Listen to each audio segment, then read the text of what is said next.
This is Data Mining Mike with the Adventure Diver Podcast, and I am here to introduce a amazing guest. His name is Chris Adams. Now, Chris Adams is a flight nurse for Life Flight. And what a flight nurse is a highly trained medical professional who provides critical care and life-saving interventions to patients during aeromedical transportation. These nurses have extensive experience in emergency and critical care, as well as specialized training in aviation safety and patient stabilization during transport. As part of a multidisciplinary team, a flight nurse for Life Flight works in a high-stress environments and is responsible for ensuring that patients receive the highest level of medical care while in transit. Their expertise and quick thinking can mean the difference between life or death for patients in a critical condition and making them indispensable part of the healthcare system. Ladies and gentlemen, boys and girls of all ages, I would like you to welcome our guest, Chris Adams. Can you hear me? Yep, I can hear you. Yeah, so this thing, like, what is this? That you have is a cartridge for it? That is an AT-4 rocket, so it's expended now. It's dunnage, so you can pretty much get them. They're like $350 at the military surplus stores. Wow. Yeah, but the 84 millimeter rocket can shoot 350 meters. It's an anti-tank rocket. It can puncture 14 inches of galvanized steel, which then leaves a hole in the side of the tank the size of a quarter, and it just shoots in flames and it incinerates. So this is actually anti-tank. Yeah, anti-tank. They're really useful and being used a lot against the Russian tanks in Ukraine. Is that like a javelin? No, a javelin is a bigger weapon system, but it is still an anti-tank weapon. So the AT-4 is made like just for the squad level. So anybody in a squad can Army run and around Marines? with it. Army and Marines mostly? Army and Marines and even the Ukrainians. I mean, it's just it's a good weapon system, NATO-style weapon system that answers the question for anti-tank capabilities. And it's super light. That's light because it's expended and it doesn't have the rocket in it. Yeah, but I mean, you like a squad could carry like 20 of these split up. In terms of like, no, they usually only rounds? take one or two. Oh, really? Yeah, A whole squad? yeah. Or would there be like multiple people with these? No, there'd be about one or two in a squad, and it depends. I mean, and that's like a serious mission. Yeah.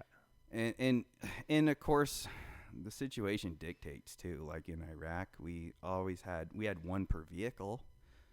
We didn't really need to use them that much. Well, also like the adverse force didn't exactly have heavy armor all the time, did they? The what? Like when you're fighting, when like the Marines and Army were on the ground over there, they weren't fighting the force with a bunch of armor. Like they didn't. The offense didn't have armor. No. In the sense that if you were fighting like the Russians and the Ukrainians, they were like getting tons of these from Germany. Well, the javelins, remember? Like when Germany sent them like a ridiculous amount of javelins, and it was like, these are awesome. We need these. So they were using them because Russia had more tanks. Yeah. So in like Afghanistan, you're not really fighting armored vehicles that can't be penetrated with like a 50 or like a M204. You know, it's like little Toyotas with like what's that machine gun? The Dishka. The Dishka, yeah. Looks like little Toyotas with Dishkas on them. Yeah. So that's like, if you just have like a grenade launcher, you can take care of that. Oh yeah, for the most part. Now, where our American rocketry was really showcased was against the Islamic State when we were sending a bunch of weapons to them, or to the Iraqis and whatever Syrian resistance forces, and we already knew what American rocketry, our older generation rocketry, could do against Russian Soviet-style tanks. And that's just being used wholesale in Ukraine now, to the point where they've just gone back to just basically trench warfare. Yeah. Because artillery. Yeah. which is not a very sustainable way to wage war. But it's like third generation warfare, where it's like, like there's like first, second, third, fourth, fifth generation. Fifth generation is psyops. That's it. And like fourth generation is air to ground or high distance something to ground, and then third is combat in an actual war, like meaning the strategies are like, we're going to put these ground troops here and they're going to engage with those ground troops there. That's third generation warfare. And then second was like basically like colonial, where it was like you just like met troops. And then first was like, I think it's like, I forget what first is, but it's something like that, where it's like it gets from closer to farther, and then it actually goes psyops. And so there's like this whole like belief now that we've been in a psyops war with China for like, 40 years, 50 years, Yeah. And so most people don't even understand that level of warfare, like as assessed by these NSA guys, I forget the name of the book that I read, but this guy's basically is like, yeah, like we're in fifth generation warfare. Like this is what the tactic is. But then, so what I'm saying is like the need for that kind of rocket in third generation, it's like very effective for getting it done, Oh yeah. because neither one have like established air superiority, and which is kind of crazy. But you just think that in sheer numbers that like Russia would have the capital to throw into that, but they're still fighting a ground war, Yeah. Yeah. And maybe it's because they are trying to like be a little tactful, and not be like, even though they have done some crazy stuff, they're not going to the level of what's it called, atrocities yet. I mean, yeah, war is atrocious no matter what, but as defined in like war history, atrocities would be like the Holocaust, or the treatment of POWs, or even like the rape of Nanking, like in China, when the own government went in and just decimated a whole city for compliance. And that's like, it's like looked at and as defined as like war atrocities. Like when a governing body goes to war, if they stay in this zone of like non-atrocious, they can actually maintain control of their people, and there won't be like a full-on collapse. But if they go to like the level of atrocities, meaning like we're just going to nuke an entire city, if they go to the level of atrocities, it actually has this like long-term rebound effect where those people hate those people even more, even though they're governed by them, quote unquote. Whereas if you don't do atrocities, people can kind of forget it, and they'll still be actually loyal, because they'll see that you respected the population. But if you don't respect the population, then there's this like rebuttal of hate for that government that has control. And that's kind of from the book called On Violence and On Killing and On Combat, the guy that wrote all those. It's the one that's on Dave Grossman. Yeah. On Violence is super interesting when you're talking about warfare. And it's like, I've read all three of those or listened to them on my drives to work and back. Those are some of the books I listened to, and it was awesome. But then I'm like, I have a way different view of what it means when people go to war, or, what they do in war, and like just how psychotic people are that are making those decisions. Yeah. Oh yeah, absolutely. I got, of course, those are like basically mandatory reading in the Marine Corps. So that like in like classes, or is it like when you come in, it's like you guys are reading these? If you want to get promoted, well, there's this thing called the Commandant's Reading List, and he's got a bunch of books that you're supposed to read, and you're supposed to have read these books before you reach a certain grade. And that's like even before officer? That would be like, or... It's just kind of like a generalized thing. I mean, it's for all Marines. It encompasses many random books, one of which is one I did. It's a really cool guy. It's a crazy story. It's called Hans Scharf. He was the master interrogator of the Luftwaffe. So what he would do is dude. Well, he wasn't bad. In fact, well, maybe he wasn't. Maybe he had some ethics, but he was after the war. this is what made him different. Is he didn't torture anybody. So he had interrogated hundreds of these American fighter pilots, and that's all he did. And he had a much different approach. So they show up, they're expecting to get beat up in everything in an interrogation. Yeah, just wrecked. And he was taking them to picnics, in skiing trips, in like all these places, and just whining and dining. So what he was doing was he was taking out the fear of those people, right? Like if you think about like a limbic response to that, like if someone who you know as your enemy, who you're like, oh, we're going to get messed up, like this is going to be bad. And then he starts actually being like, no, like I'm respecting you, you know, and I'm actually like trying to treat you like a human, but I want that information, you know, which is like a very nice way to do something. That's like a crazy, incredibly like emotionally intelligent way to do something, and a sign that that person probably was raised in an environment that let those patterns come out. Because you think about people that are kind of like, that don't have those limbic systems, because if they like the other interrogators, they're all fear-based and there's anger, so they're going to do that, and they don't have that deep control. So that guy must have had some serious deep thought. Yeah, absolutely. I didn't ever know that. Well, it's tough. I mean, I was an interrogator, so I went to an interrogation school. No way. Yeah. I didn't know that. Yeah. So Dude, I started a podcast. What's it called in combat when, like, say a team is out there and it's like unconventional interrogation? There's like a acronym for it. Yeah, is it like there's like a 3-letter acronym? It's called the HIT team. Okay, yeah. The Human Engagement Team, which is a euphemism for the guys who fucking torture people. Yeah. Which I didn't do that. Let's be clear. I was an infantryman, and before we went to Afghanistan, they're like, we need as much human intelligence as we can, and they started up the Marine Corps started up this new course of like making little mini interrogators that can interrogate without torture. What year was that?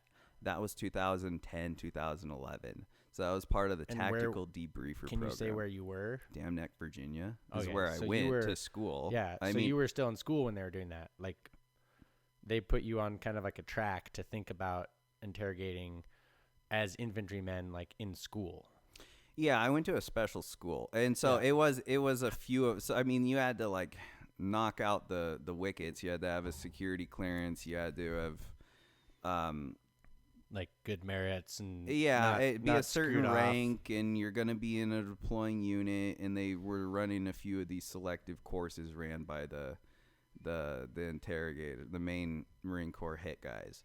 And so I went to this school. I learned a lot of really cool fucking shit. That was hands down the coolest school I've ever been to. That taught me so much. Did you do a lot of like psychology? Yeah, man, it's all psychology. And it's not like anything I have to say is like secret or it's just a condensed version of like how to read people, how to get in the back door of their mind, like minor, like, you know, negotiation skills, right? Like that kind of stuff.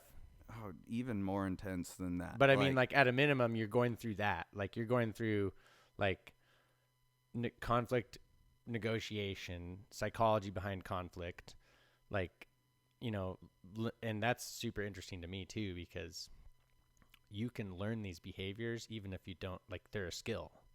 You know, like you went to school and you've learned that stuff, and not knowing it makes life a little bit more challenging because you might not know these things, but you can go learn them, you know, like you're saying. And so you went to that school and you said it was the coolest thing. Yeah. And then I asked what you actually did there. So, well, I mean, at the school, first off, they're like, you are not interrogators. And they went into this whole thing about how we're not interrogators. We don't interrogate because interrogation actually involves coercion. And there is only a specific group of people that can do that have to be the counter intel. That's specifically, like that is their job, is counter. Right. Oh, they're kind of like CIA, State but Department. for the Marine Corps. Yeah. Like, they'll work with CIA. They'll Yeah. work with all sorts of stuff. I mean, that's no secret. But But either way, I went to this school and they introduced me to Hans Scharf. They introduced me to, of course, how to win friends and influence people. But the school was mostly about not really conflict resolution or negotiation. It was just the exploitation of information from witting and unwitting humans. Yeah. So it was like built with the intent. Yeah, like that. You know, it's like this is our program, so we're gonna try to see how this goes. And was it effective? I mean, like, oh, it was hella effective. Yeah, I would say shit. It kept us all alive in Afghanistan. Like just being able to. And was that like when you were out there doing stuff? Were you like interrogating like specific people that you knew of, or was it like anyone that was suspicious that you thought might be involved in something? You know, like meaning like when you're out there cruising, whatever. Doing something, going to have tea with someone, you know, like, is it like you just see someone on a phone or you see something and you're reading the people? Or is it like, you know, that these certain targets are out there and if you see them, you're going to engage them in like targeting them for interrogation and detainment? So there were certain people called JPELs that were shoot on sight.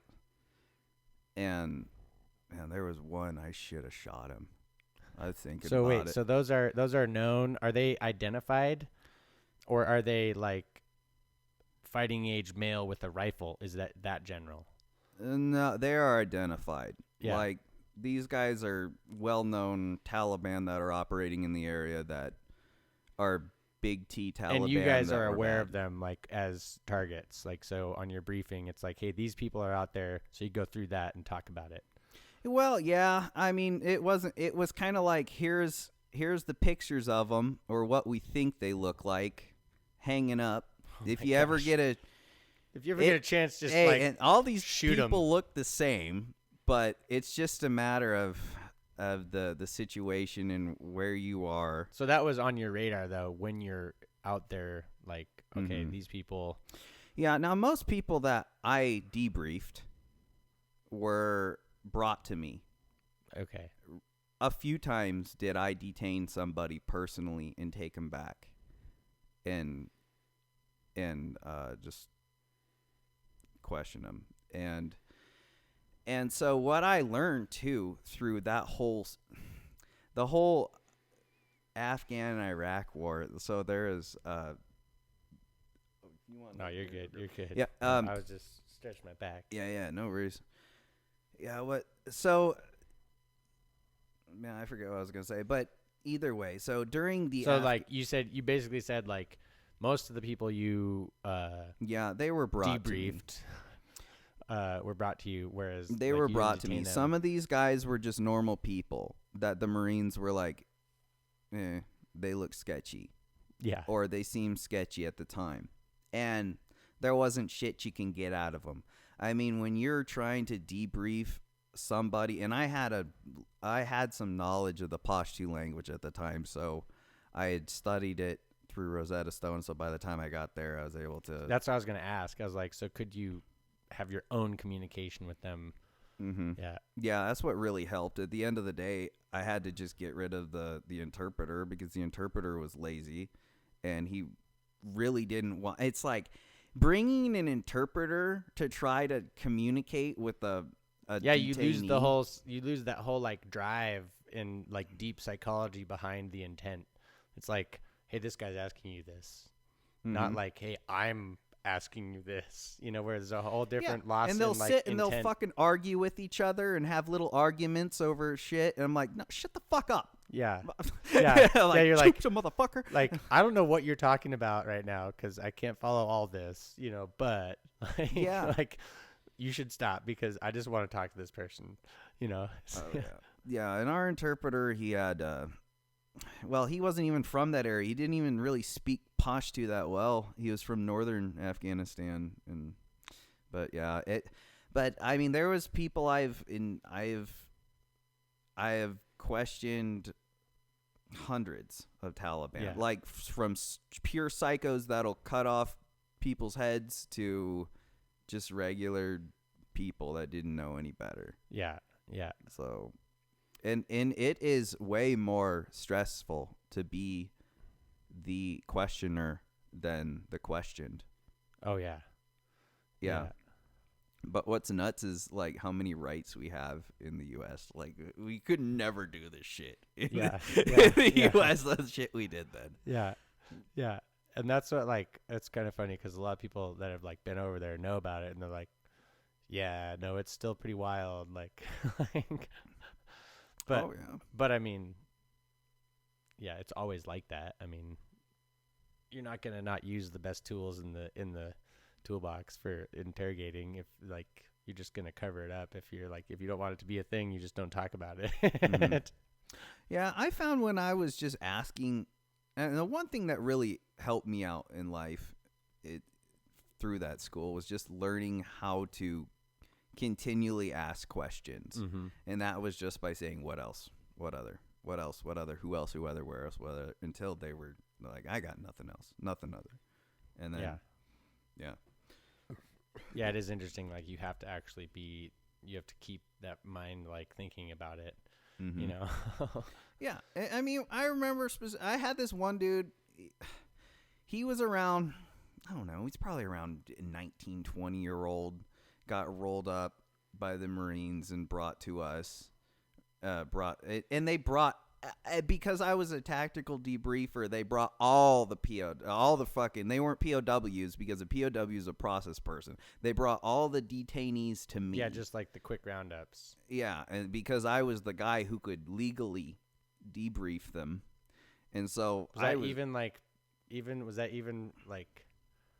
well, does the Navy have their own for like the SEALs and their roundups, or were you also getting those people?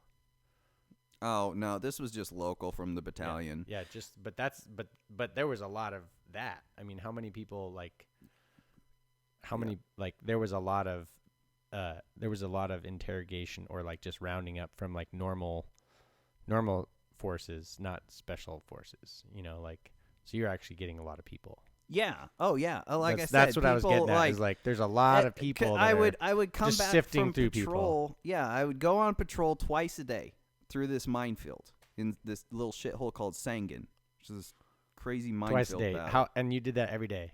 Every day, twice a day, 2 8-hour patrols. So that was like it, you know. You just and then I'd get back cruising from patrol. That was your daily commute. And then I'd get back from patrol, and then there was a line of dudes, all flexi cuffed, ready for me to fucking debrief.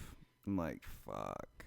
So that was every day, and like getting back. I mean, but it was no joke. I mean, Sangan was a really stressful place. The amputation rate was really high, 23% for foot patrols. There were some platoons that were so beaten psychologically that they had to wear tourniquets on every limb.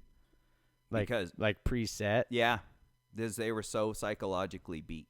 No way. Yeah. Would they actually tighten them down, or would they just like have them ready to go? They're ready to go. Just like boom, boom. Mm-hmm. They're like in the event. Yeah. Tourniquets on every limb. I mean, that's so demoralizing. Yeah. And I was like, we aren't going to do that. I mean, we already had pacts with each other. Like, hey, if I get hit, you know, there are certain levels before it's like, just let me die. You know, if I'm a double, triple amputee or whatever, I don't want to put that sort of burden on my family. You'll probably die anyway. You know what I'm saying? Like, I mean, I don't actually know the status or the statistics on, like trauma in the field for current day American armed forces. Like, I'm sure it's out there. I'm sure that data is out there. Like, how effective is attempting to resuscitate these high level traumas in the field? Yeah. Like, what actually is the data on that? Is it like, you know, and obviously there's certain like above the knee, you know, you can tourniquet anything distal. And if that's the main injury, if there's nothing else, you know, your chances of survival are really good because you've stopped the bleeding and all your vitals are still intact. Mm-hmm. But if you get, you know, if you get like your leg blown off and you get like 2 rounds to the chest, now you're dealing with like hemopneumothorax, potentially even like great vessel damage, you know, and your chance of survival is like super low. At least in our world, Mm-hmm. like if we get there to that, we're like, dude, this is, you know, it's all about the time. It's all about, Double amp and a double shot to the chest, man. Yeah, you're dead. oh yeah, You're yeah, dead. or like maybe not 2 shots, but maybe some fragmentation of Yeah. impact With lung injury. projectiles. Yeah, you're talking lung Yeah. injury, and like you have your aorta, you have your up in your like under your clavicles, you have 2 really large veins and arteries on each side. In your armpit, you have a large amount of blood flow. It's like, yeah, you get an axillary fragmentation that takes your upper shoulder off, and like lose your leg.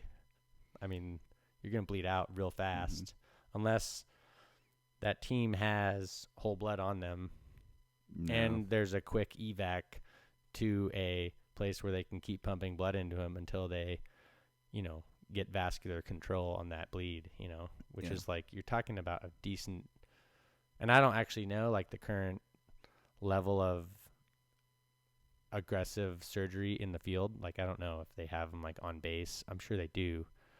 I'm sure they have a trauma surgeon on base where you can fly them back to base and they'll work on you. But if you're not getting to a trauma surgeon, within an hour, you're going to die. Yep, you nailed it. That golden hour. Yeah, it's more like 30 minutes. Yeah. And I'm saying like an hour is like what is like this like number, but nothing ever follows a number. I mean, like, and you take the other factors of combat, you're like probably dehydrated, and I don't know, maybe, yeah, but I'd be curious to see like in triage, like, but there's always this like necessary thing to treat people no matter what, unless, there is triage with multiple casualty. Triage is a thing. Yeah. And I'm sure for you guys too, you had triage like with each other to a point. Yeah, if you're in a mass casualty situation, of course, if it was that bad, I mean, we haven't experienced anything like. Yeah. Well, we did have many mass casualty situations in Sangin. Many Of mass casualties. Civilians? No, Marines. Marines. Just getting fucked up. Wow. On IEDs because one would step on one, and the IEDs come in threes. So you'd step on one, and the other two would go off. And you get this dude. The first intuition of every human is to run towards the injured person. Yeah. That is not what you do. Yeah. And that is what costs a lot of so they put the IEDs down in like a three like trio, so that if they miss one, it's odds are you're going to hit one if you're like on a road. Yeah, or if you're on a trail, and they can generally predict, or if you're in a tree line, or somewhere where they can predict. Here's the thing with IEDs, they have to predict the exact step that you're going to take. Yeah. So you have to be that predictable in your route planning. But anything can happen. I mean, and as far as like the compounds, they litter freaking empty houses with compounds. There's so many rules that you had to know. Like you couldn't go. Yeah, don't chase after anything. Don't go down trails. If there's a sketchy trail, you could throw candy down it and see if the kids go down it. If they don't go down it, you don't go down it. And and I think one of the harder problems awesome right there. Like use the kids like knowledge, and like they want candy. So if the trail is fine, they're gonna go get the candy. If it's like jacked up, they're gonna be like, "No, bro, like I'm not getting that candy." And the reality is the kids were the ones planting the IEDs. Oh yeah, yeah. It was definitely the whole Afghan war was a war of child soldiers.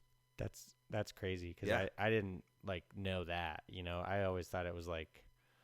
Well, I guess I know that they were involved, but I usually thought it was like more on an intelligence basis, like runners or little watchmen, where they're like checking stuff out, and then they go tell someone, and then they tell someone, Yeah, no, they actually were putting the IEDs in. Oh yeah. Oh my gosh. I got all this. I read That's a whole blog article on it. Dude, can you imagine so this is the crazy thing about like other cultures. It's like, could you imagine if like in America, we like put ourselves in their shoes, right? Like our little 10-year-olds or whatever, or, are out there digging holes with bombs, putting them in the ground. And then you're like, yeah, that's cool. that's cool. I'd be like, hell no. Like, I'm not going to have my 10-year-old put bombs out in the thing. Like, isn't that crazy? Like, the difference.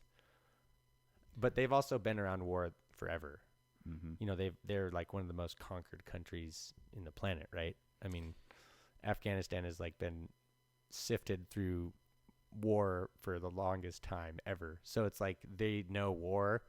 So maybe their reasoning for doing it, it's like it's a learned behavior where it's like that culture has known war forever. So they're like cool with having their 10-year-olds like, you know, do combat. And we haven't had war on as a society on our turf, so we think, oh, how terrible is that? But I'm like, I don't know if after like 120 years of war, we wouldn't be doing the same thing with our kids. You know, like I'm just saying, like in terms of survival, you'd be like, yeah, life's hard. This is what you do now, you know. Which it's super interesting how that we see it over there. We're like, oh, that's so jacked up.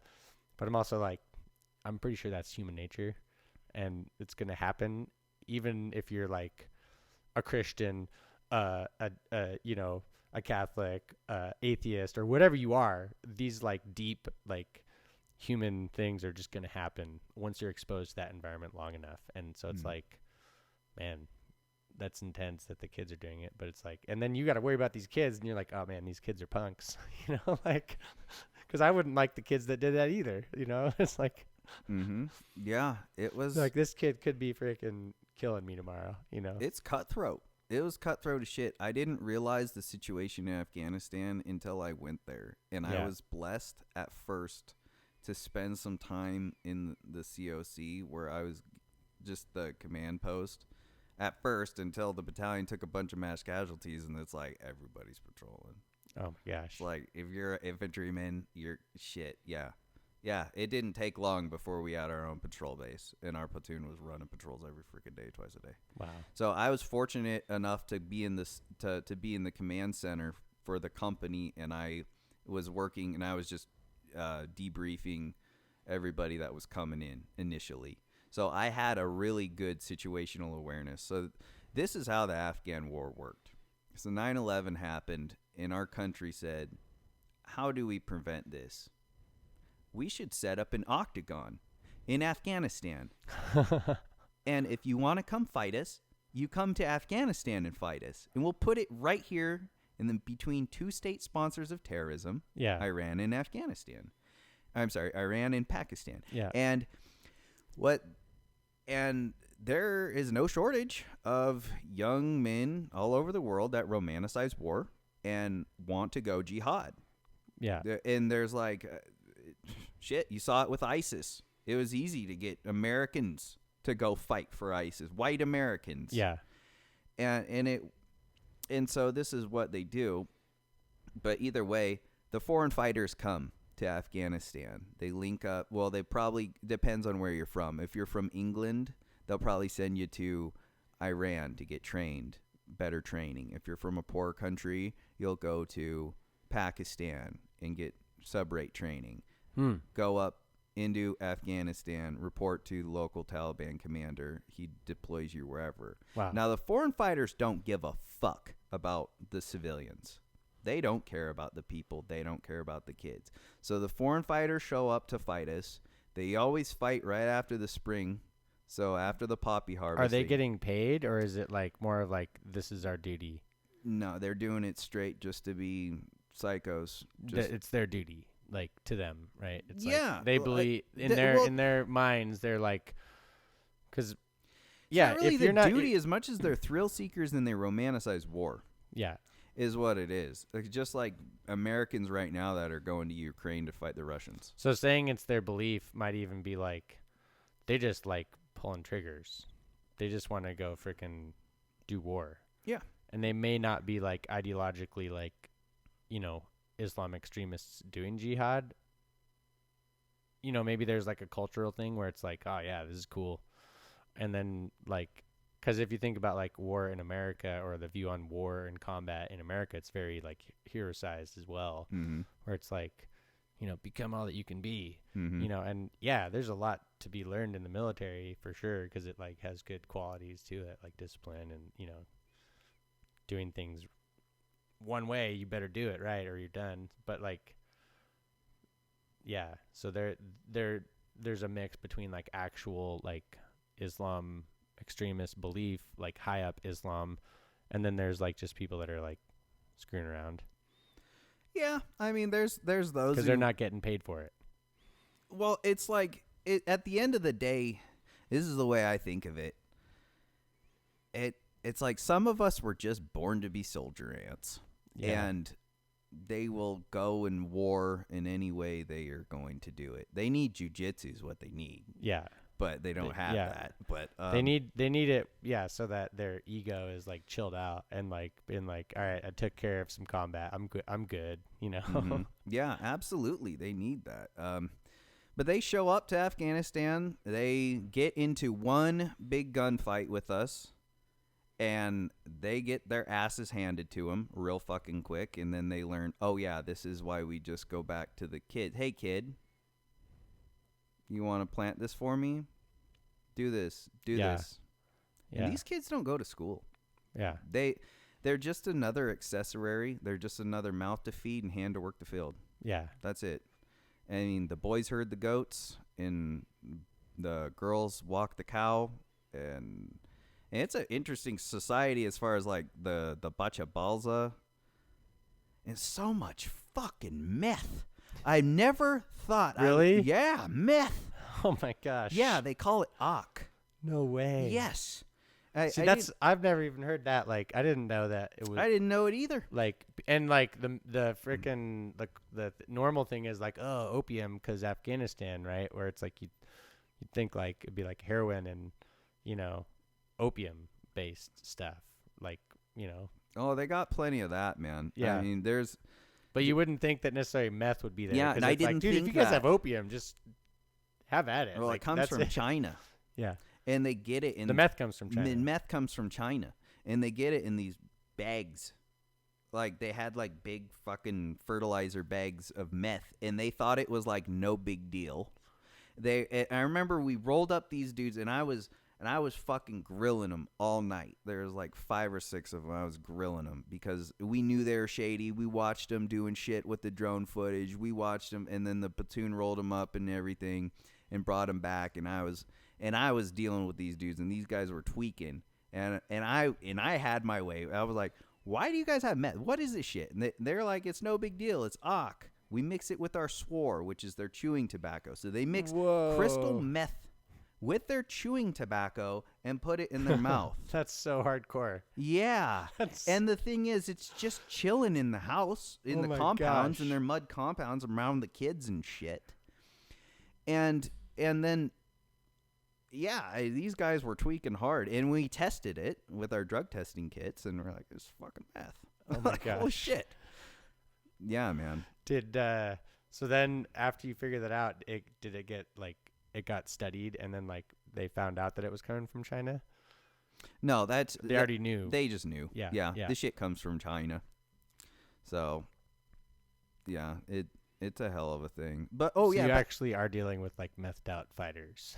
In some cases, yeah. Yeah, which could be pretty wild. Yeah, I mean, think about it. It would take some fucking balls to go against us. Yeah. We got everything. We got Predator. But there's nothing that, I mean, IEDs scare us, but drones scare the fuck out of them. Yeah. So bad. There's something. Oh, it would scare me too. Just the thought, hey, we're sitting here and we could just be taken out. You know? Yeah. Just, yep, they're in there. Mm-hmm. Yeah, man. Freaking drone strikes. And the thing is, those like the drone we had on station most of the time was this. It was loud as shit. It sounded like a lawnmower. Yeah, like you could tell there was a drone up ahead because you heard a lawnmower in the sky somewhere. Yeah. So everyone's like, run. Yeah. Yeah, and it was. I remember. Yeah. But, yeah, so tell me about. So how do you think. Do you guys have anything like the PJs? With Life Flight? So no, most of the it's because of insurance. Mm. There would probably be more flight companies that are doing like so not combat, like these companies would never go into like law enforcement. They might be contracted, or like they're going to respond if law enforcement calls us for anything that they're doing. We're just going to take the patient, but we're not doing any sort of like any sort of dangerous situations. Like it has to be a secure scene for us to land. So yeah. And most like LA, big sheriff counties might even have their own helicopters, So it's like, yeah, I mean, for the most part, if you're a big enough area and if you're law enforcement, you're going to have your own helicopters, you're going to have your own medics. Like the fire here in Spokane, actually, I think a certain amount of the medics in Spokane fire actually run on our sheriff helicopter here as medics, which is pretty cool. But you have to be a firefighter medic. That's the only people they pull from because of the insurance rate. So if they did that with like Life Flight, the insurance rate would be way too high because they're private company workers. They're not government workers already. So that's why fire medics are the only ones that can do it around here. But yeah. So how long have you been working for Life Flight? Well, it's like coming up on 2 years. Yeah, just about 2 years. I started like May 10th, 2020, whatever that would be, 2021. Mm-hmm. Yeah. And yeah, it's super cool. I like it. I like it a lot. It's like came from ICU I was in ICU for like 8-ish years, somewhere around there. And I liked that a lot. But like after a certain point, I actually went into nursing to do flight. Like I was in college, I was like a biology major and like a chemistry major, double for like a semester. And then at the end of that semester, I was like, dude, I don't think I want to go to more school after school. And I also wasn't wholly committed on being an MD because of the whole MD politics. And if you're a MD, you have to you have to say everything by the book. And it would be super frustrating for someone that actually knew what was really going on with a lot of like these problems that are here. So I kind of had this like subconscious thing, like, actually, I don't really want to be a doctor. I want to help people. And then actually, like, I was thinking about nursing, and I knew a flight nurse in California. She was like a friend of my aunt's, and I always thought that would be a super cool job. And I'd see like the California life, it's called CalStar. And I would see that like flying over, because I grew up in Gilroy, California, which is like, it's like 40 minutes south of San Jose off 101. It's kind of like, we call it Northern California because we don't want to be Southern California, but it's like mid, So growing up there, I would see the Life Flight bird fly over, the CalStar bird. So it was always in my mind. I was like, oh yeah, that'd be kind of cool. So then when I like bailed on on chemistry and biology, I was like, oh, sweet, nursing, because I could go fly one day. And I also like physiology, and I like understanding everything about like how our body works. My granddad was like a surgeon, so I always had that like, oh yeah, that'd be sweet, and I talked with him a lot about health when I was young, and like the body and healing, and so I was like always really into medicine. But so yeah, that's like why I chose nursing, because I was like, oh sweet, I could like be a flight nurse and like roll around in one of those and do medicine. Yep. So then I went nursing and health science double major, because there was this cool major that they just started at Whitworth, and it was basically like, it was called health science. I was the first graduating class of that major At Whitworth. And Mike Ediger was the like kind of the health science. He wasn't yet the chair yet, but he was like ahead of a lot of physiology and had a lot of classes, and I had some classes with him. So anyway, he's still at Whitworth. He's now like the chair of the health science department, and so he's kind of like still there. He's a fixture of Whitworth, super cool guy. But yeah, anyway, I really liked physiology, so I was like, I'm just gonna stay with health science because I get to get all this extra physiology than if I were just to go nursing. Because nursing, you get like A&P 1 and 2, and then you get like some chemistry, some bio, and that's kind of it, and then you have to have some math and stuff like that. So you actually don't get super deep into those things. It's like the next series, that you get way deeper into it. So I went health science, and it's like biochem, more biology, more anatomy and physiology, exercise physiology, kinesiology. So you get like a lot more actual knowledge. So I was like, all right, I like this, but I want to do nursing because I need a job after school and I'd like to fly one day.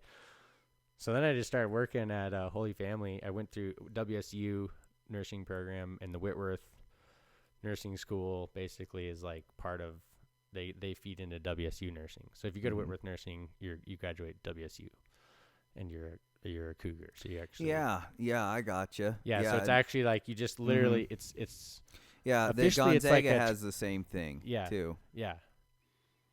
I think, pretty sure, or at least their medical. So Gonzaga nursing has their own nursing program. Okay. Because I remember seeing them roll around in blue scrubs with like the little white GU on there, and so anyway, but yeah. Anyway, so that's how I ended up in nursing, and I spent 8 months at Holy Family on the AC, which is like the 5th floor. It's like a cardiac step down unit where the actual acuity was pretty high. You get sick renal patients that are like having ectopy and, really not doing well, but they're up on this floor where you have 5 patients, and then you might have one who's like a COPD patient with CHF, and they have like a CHF flare up, and they have a bunch of like pulmonary edema from the weird stuff that happens and the pressures that happen with COPD and CHF. So you basically get like fluid backing up in your lungs, and you're on this BiPAP, which is like a mask that has a lot more positive pressure, and that person might also be like withdrawing off alcohol at the same time. And then you might have like a homeless person that's going through like meth psychosis, and then you have like a suicidal person, and then you have like a grandma who's just like dying, and like so that floor was actually really a freaking like furnace of testing you, because you'd be like, you would just get wrecked on that floor. It was like, so I was up there for 8 months, and you just get wrecked. It was like night shift for 8 months, or I think I was night shift for a while, and then I had like a few months of day shift, and then I was like, dude, I gotta get out of here. So then I went down to the ICU, and I started working in the ICU, and it was like 1,000% better overnight. I was just like, oh, this is what I like. I like getting deep into like understanding the physiology behind the filling organs, like what actually is the root here, which, most people in medicine have that, like your average person in medicine has like a decent amount of inquiry, but I have like a lot of inquiry into understanding what actually is going on. It's like, I'm not just like, okay, cool, that's going on, how do I fix it? Okay, cool, I'm done. I'm more like, I want to understand stuff, so in the ICU, it was always kind of like, the way I made it fun was I'd always try to learn as much as I could that day. And it helped because like, if I wasn't doing that, it was still pretty stressful, but nowhere near as stressful as like the actual like burden of caring for 5 different patients that could be super sick. With like super sick patients, you have 2 of them, they're usually intubated or just so sick that they're just sitting there. So their basic needs are not actually you're more just trying to keep them alive versus like all these people that are like ambulatory and maybe withdrawing off of substances, you don't know, and like also have anger problems, and like family members that are slipping them coke, Oh, like, shit. Like I actually had a patient like that once. That was on that floor. I was taking care of this old lady. She was like in her 70s, and she was a drug addict, like poly drugs, like everything, heroin, meth, cocaine, but her thing was heroin. Like that was her big thing. And with heroin needles, you usually, there's a high risk for infection, and you can get like an endocarditis, which basically is like infection that grows inside your heart, or you can get valve vegetation.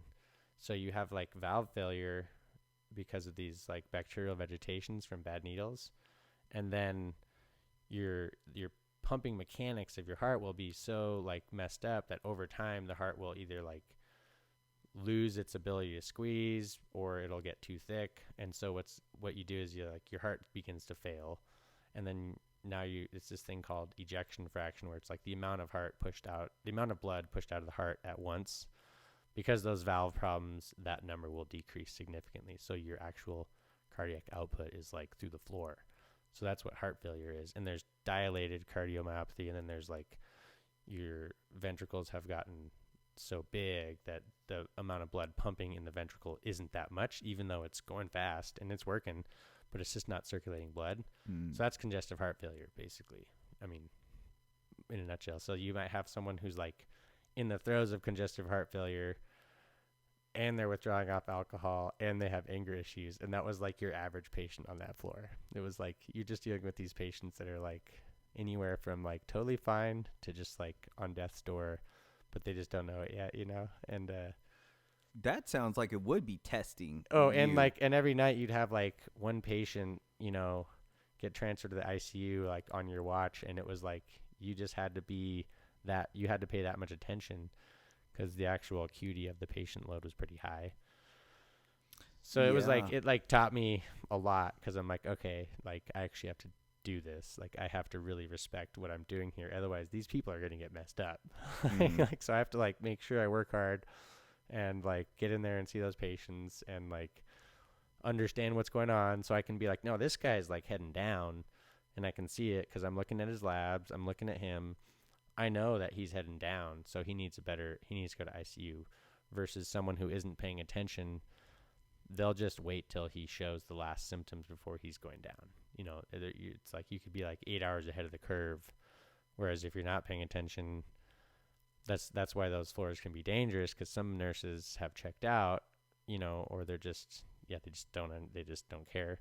And then they'll just be like that sick patient will just like be sick and show that they're sick, and then like, but they won't do anything about it until they're like coding, or they go in their room and they're like apneic, it's like, so yeah, the floor is actually good because it teaches you like, okay, you still have to actually make sure you're doing a good job, and it's a lot of work. Then when I got to ICU, it was like way more chill, because it's like 2 sick patients and you have like ultimate control, because there's like a bunch of other nurses there. There's the doctor there, the pharmacist is there, usually you have a NAC, which is like a nurse assistant. So it was like you had a lot of resources, so you could kind of get deeper into actual understanding, versus just being like you actually need to do things in 5 different rooms like all the time, You just get to like zone in on these patients, So that was like really cool. And then after that, I was like, I think I applied for Life Flight once online, but it was like pretty early. And then I just didn't hear back because it was just an online app.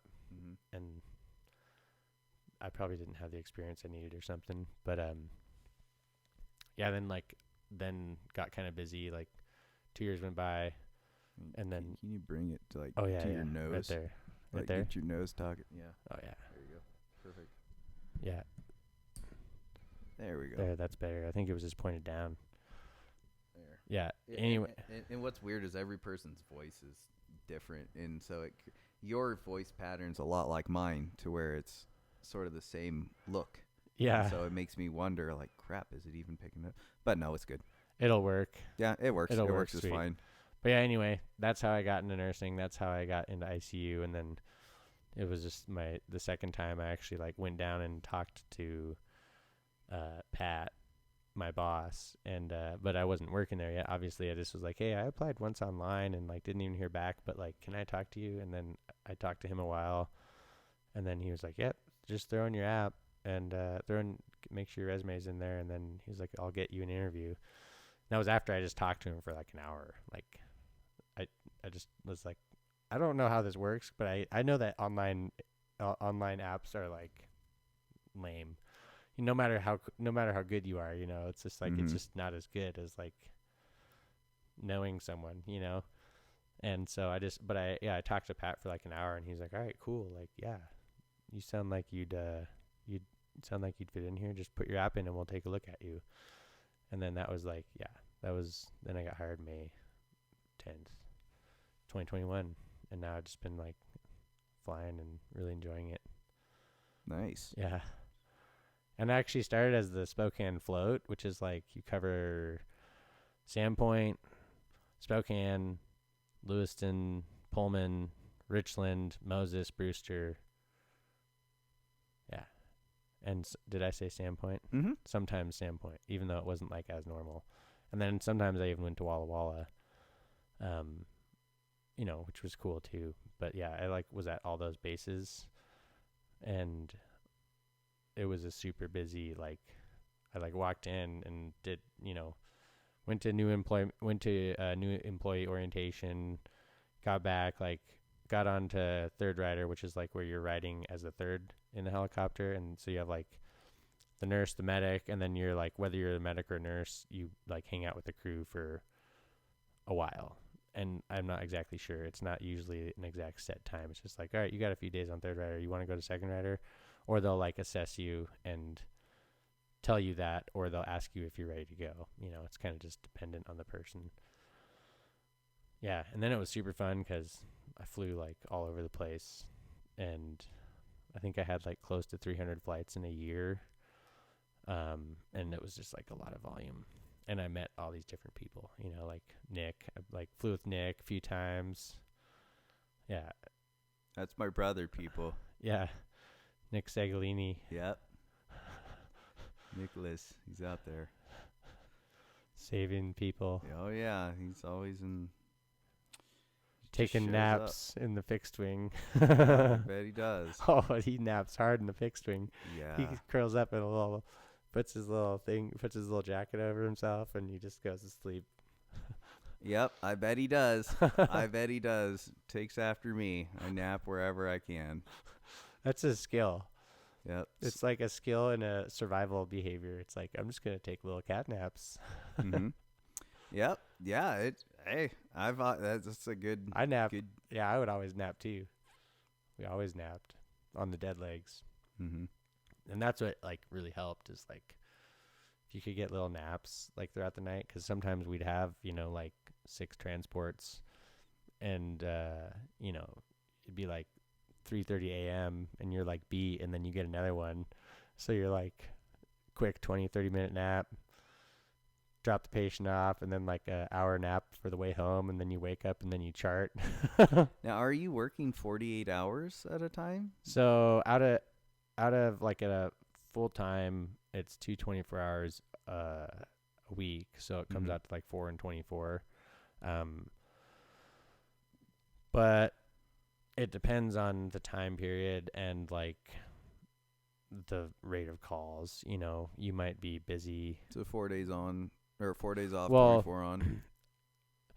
Usually it goes like this. A lot of people like to actually stack their shifts. Some people don't, but it'd be day on, day off for 4 days on, which is kind of nice because you get in the zone and you're doing your stuff, and then you have a bigger chunk off. Or people will go day on, day off, day on, and then a medium break, and then another 2 in a row.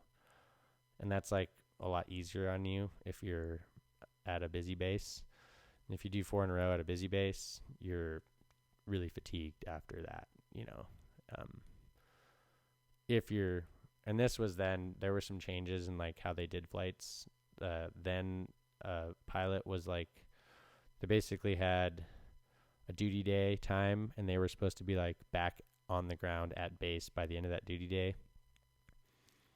But life flight, we were coming back by 8:30, which was if pilot change in Spokane was 6:30, so we were getting back immediately 2 hours late. And if we were flying all night, it meant that basically they could accept later flights, and we'd already be on 2 hours of overtime, and so would the pilot. Yeah, the whole crew is on overtime. So financially, it's consistently, if you're making money on those flights, you could probably deal with it, even though you're paying those crews overtime, because there's probably enough money to deal with that. But it made for crews getting more fatigued, because you could accept later flights, because the pilot was I actually have 2 more hours and we could probably finish that.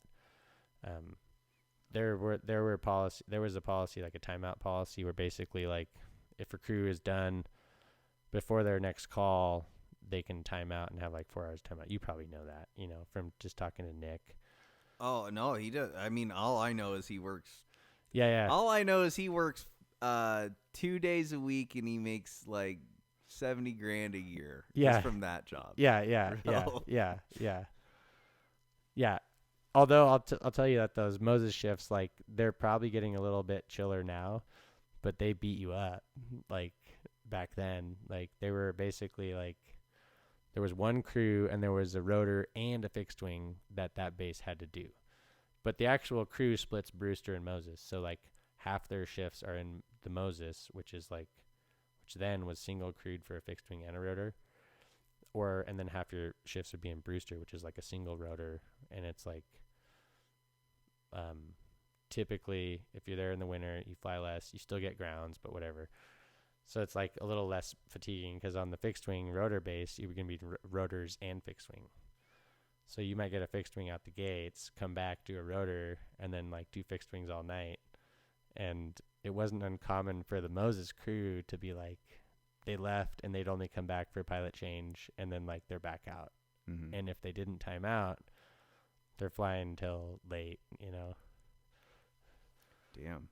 But That's if you timed out, you basically could have 4 hours of rest after you got back to base, and you weren't supposed to chart. So basically it was like, you're supposed to rest. Mm-hmm. So once we got back to base, like if we timed out at like whatever, like, 2 a.m. because you were going all day, and yeah, that would be an early timeout in like kind of the culture. But if you're just tired and you're actually done and you need some rest, you can like take a rest, and then you're back in service after that. So it's not like you have some control over the fatigue if you really feel like it. But then yeah, where I work now, it's a rotor only base, and it's, I don't know, like a third of the volume. Yeah. So it's like a whole different world of general fatigue. Well, that's pretty cool. So having the rotor only base, so that means you're not going to be going to Seattle. We theoretically could go Often. to Seattle. I haven't done it. I don't think any one of us yet has done it out of Coeur d'Alene. Mm-hmm. Maybe, I think it might have happened once, but Spokane goes to Seattle if the weather's good. But it's a lot more, the fixed wing is better at covering those distances. Mm-hmm. Even though there's like some logistics on either side, like the helicopter can take off from a hospital roof and land on a hospital roof, whereas a plane has to have an ambulance take him to the hospital, or take the crew to the hospital, take the patient and the crew to the airport. Plane flies the other airport, ambulance, and crew and patient to hospital, and then back. So there's like extra legs of logistics. Yeah. So it's like, if the distance makes sense for a helicopter to fly, it's a lot better for a helicopter to fly, because you can go hospital to hospital, and you're going like, it's actually quicker for the distance. There's like a distance where it doesn't make sense and a distance where it does. Mm-hmm. No, So I understand that, especially because you got to get another ambulance and drive those people to Harborview. Yeah, and once you land. Yeah, so like I'd much rather do a transport if it were like reasonable on a rotor, but as soon as it's long, you're dealing with, it's like, it's not that it's more risk, it's just that it's like a long rotor flight. A long rotor flight is like more fatiguing than a fixed wing flight, I could see that. I mean, especially your body at night, is dealing. especially at night, because one of the med crew has to have NVGs. night vision goggles on, and usually it's like, it's the person that sits on the left, the pilot's up in the upper right, medic or nurse, a lot of like whoever wants to have the goggles on, whatever, it could be medic or nurse, they look out the left window with goggles. So it's like, if you have a 50-minute goggle flight, oh yeah, it's fatiguing. And pilots, I know they talk about it, they don't complain about it ever, but like, that it's like a little fatiguing, and then it is a lot of weight on your neck. And so there are some people that have like sensitive necks, and it like makes them have headaches when they wear them, because it pulls down your thing. Otherwise you have to have a counterbalance, and some of the pilots have counterbalances, but yeah. Yeah, I never had a counterbalance. Yeah. I just rocked NVGs. And, yeah. NVGs, man. Yeah, we had to drive with them at night in Iraq. We had to drive blackout with NVGs. Did you guys have like IR light bars at all on the rigs? Yep, we had. We even had these things called little. I don't know. They're like little IR dots that glowed on our Kevlars. Strobes. Yeah, basically they're called like Phoenix Juniors or some shit. And what they were was just an IR light that would strobe. Yeah, but I mean, people could see you. Yeah. The thing with night vision. Yeah, they're just wearing that shit on the range. Yeah. All night. Just running ranges. Oh my gosh. That sucks, man. Yeah, I know what it's like. And you're just sitting there bobbing with your head. Yeah. Rethinking your life choices. Trying to stay awake while looking through that green. Yeah. Is hard. Yeah. It is hard. I know what it's like, man. I've had to stay on Firewatch and like look through NVGs. Yeah. So anyway, rotors are usually used for closer radius flights, and then fixed wings are typically used for the stuff where it makes sense logistically not to use a helicopter. And then, yeah, this summer we'll probably, I mean, it's definitely busier in the summer, especially at that base, because it's like you have a lot more people out there doing stuff. Fucking around. Yeah. And even just medical stuff too. Mm-hmm. Like people are more active in the summer. So like, well, there's like 2 seasons where it happens. It's like when there's a bunch of snow on the driveway and like the 86-year-old dude that like has the gnarliest arteries ever, like almost 100% blockage. That's when he'll go out and like shovel. And a bunch of older people have cardiac events in the winter because they shovel. Interesting. They also fall and they break their hips in the winter. Huh. So like old people fall and break hips and then they get pneumonia in the winter. Or they like have cardiac events or overexert themselves and like get dehydrated and then there's summertime too where people are more active too. And so you have like the height of activity and then like the recreational activity and then you have like and then construction too. Like a lot of people, the old dude's going to get up on his roof in summertime and like fix something and he's going to fall off, because it's nice out. I'm going to work on my roof. That makes sense. So you have these interesting, and those are just traumas, but like there's even that is medical related, meaning there's like the medical side and then there's the trauma side. So medical is like your diabetes, cardiac failure, like whatever, seizure disorders, rheumatoid arthritis, autoimmune disease. That's like people actually die a lot more from medical problems than they do from trauma, and those are just like statistics that you can easily see. But it's like, why do we die? Well, the leading causes of death are like cardiac disease, cancer, and stroke. And those like kind of go back and forth, the bottom two. It's like, but I'm pretty sure cardiac, stroke, and cancer. It's like that, and then if you think at the risk factors for cardiac disease and stroke, or cardiac disease and stroke, it's all the same thing. It's inflammation in the body. So it's like these things that actually kill you are more inflammation, like, lifestyle based. And so like you're like the umpteenth person that said that. Like like inflammation kills you. Yeah.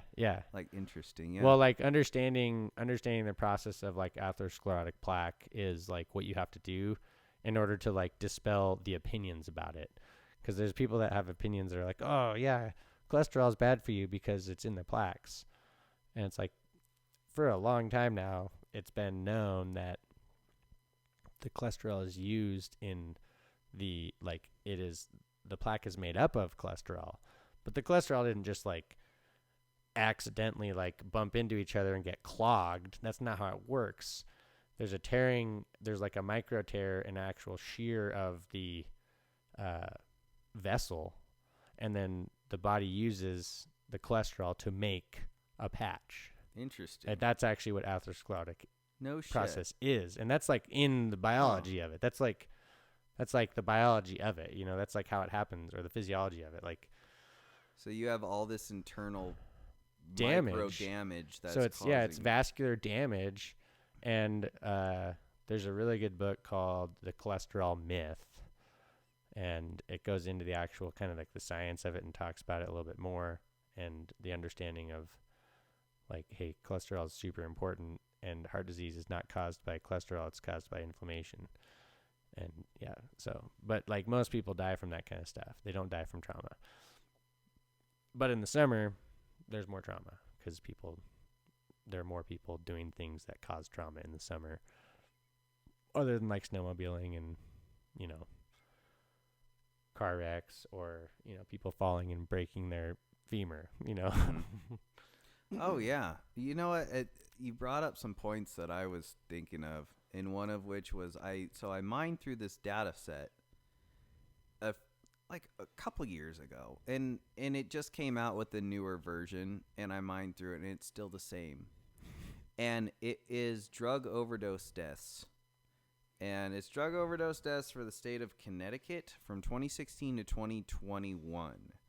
And when I mine through it, and I get the visualizations, and I look at the rate in which people, because I didn't know what to expect when I first got this data set. I was just mining it just for practice, and it, like, all right, so you were just like practicing how to mine data. Mm-hmm.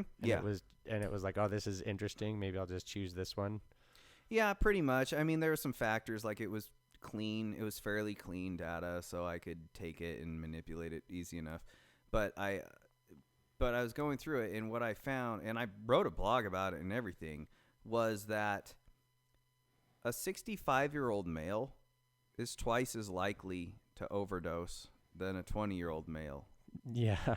I didn't realize this. A 35 and it's double the rate for women. So, I'm sorry. Well, like women, it's multimodal. So, it's either you're going to die from an overdose of fentanyl or heroin or something in your 20s, and if you haven't died from it, you're probably going to quit.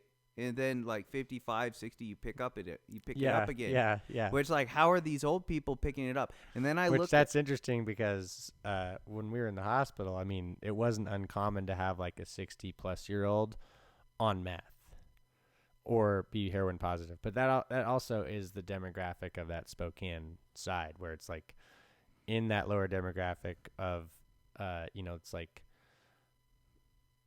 the demographic of people that usually it's like, yeah, you're poor, you live in a certain neighborhood, and you are around a lot of drugs, so your likelihood of doing drugs is high. And it's just like, like the areas like Hilliard, West Central, East Central, and it's like that in all cities though, right? Where it's like, if it's there, even if you're old, you might actually like not even have done it when you were young. You might just be like, whatever, I'm gonna do it.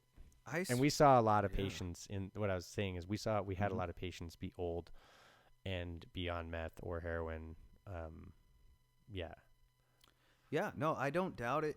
Here's what I found. First off, this is just the state of Connecticut, and that's generalization from a sample. But what I found was the older people, and I looked at what drugs they died with, and the old people are just dying with alcohol for the most part. Young people die with all the party drugs.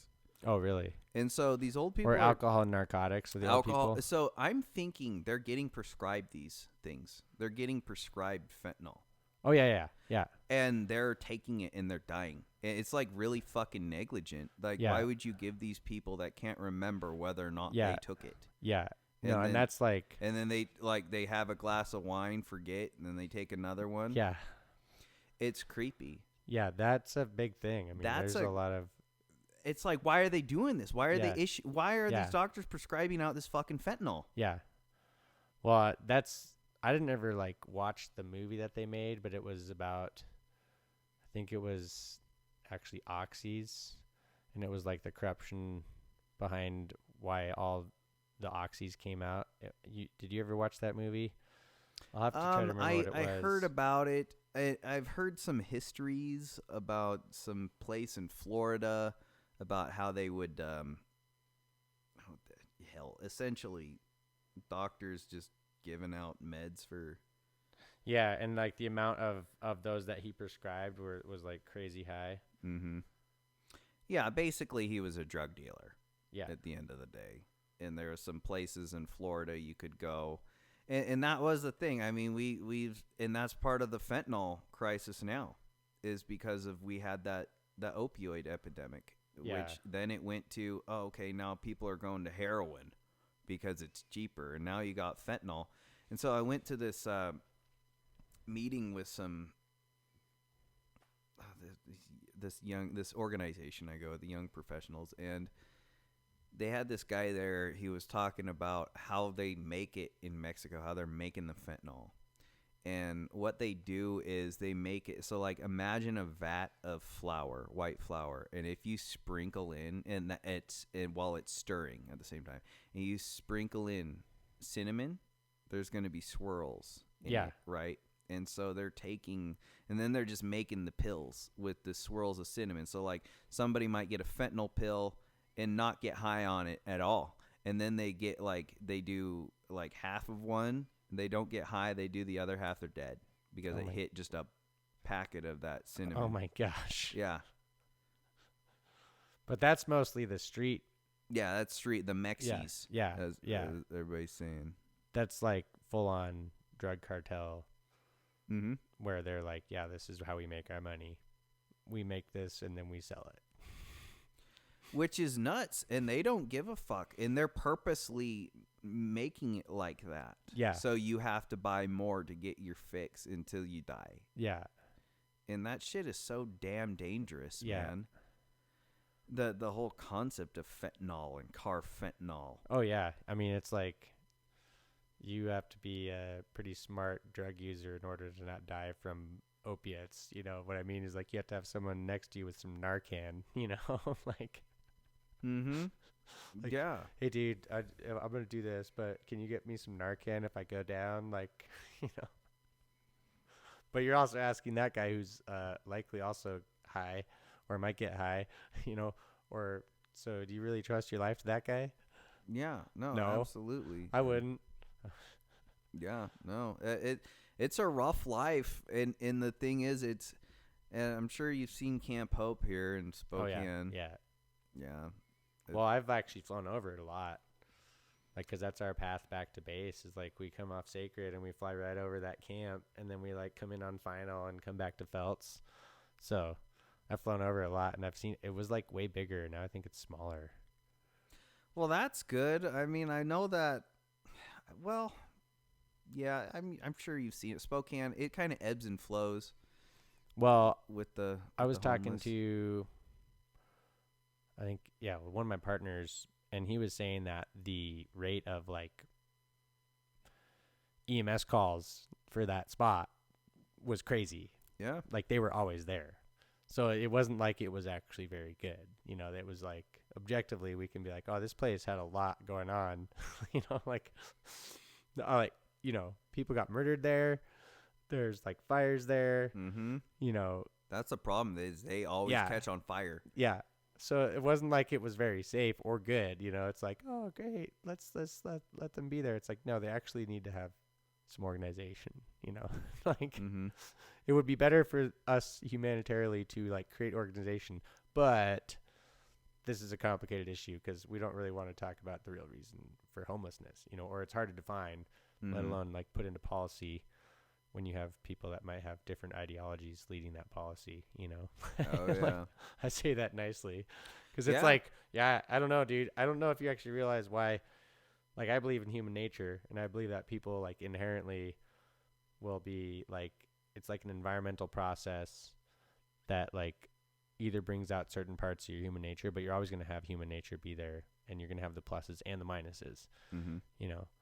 And then you add, like, drugs, and you add, you know, criminal problems, or maybe not even criminal problems, but, like, drugs, behavior problems, like youth programming and what you got dealt with in terms of your psychology and, like, what your limbic system is programmed as. And, yeah, there's, like, a reason why that person's homeless and why you and me aren't.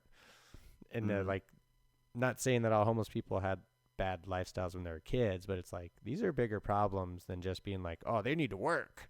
It's like most dudes don't wake up one day and be like, I want to be homeless. It's usually a process of behaviors that's very damaging, and they've like wrestled with those behaviors, and then eventually that behavior causes result, which ends up in homelessness. You know.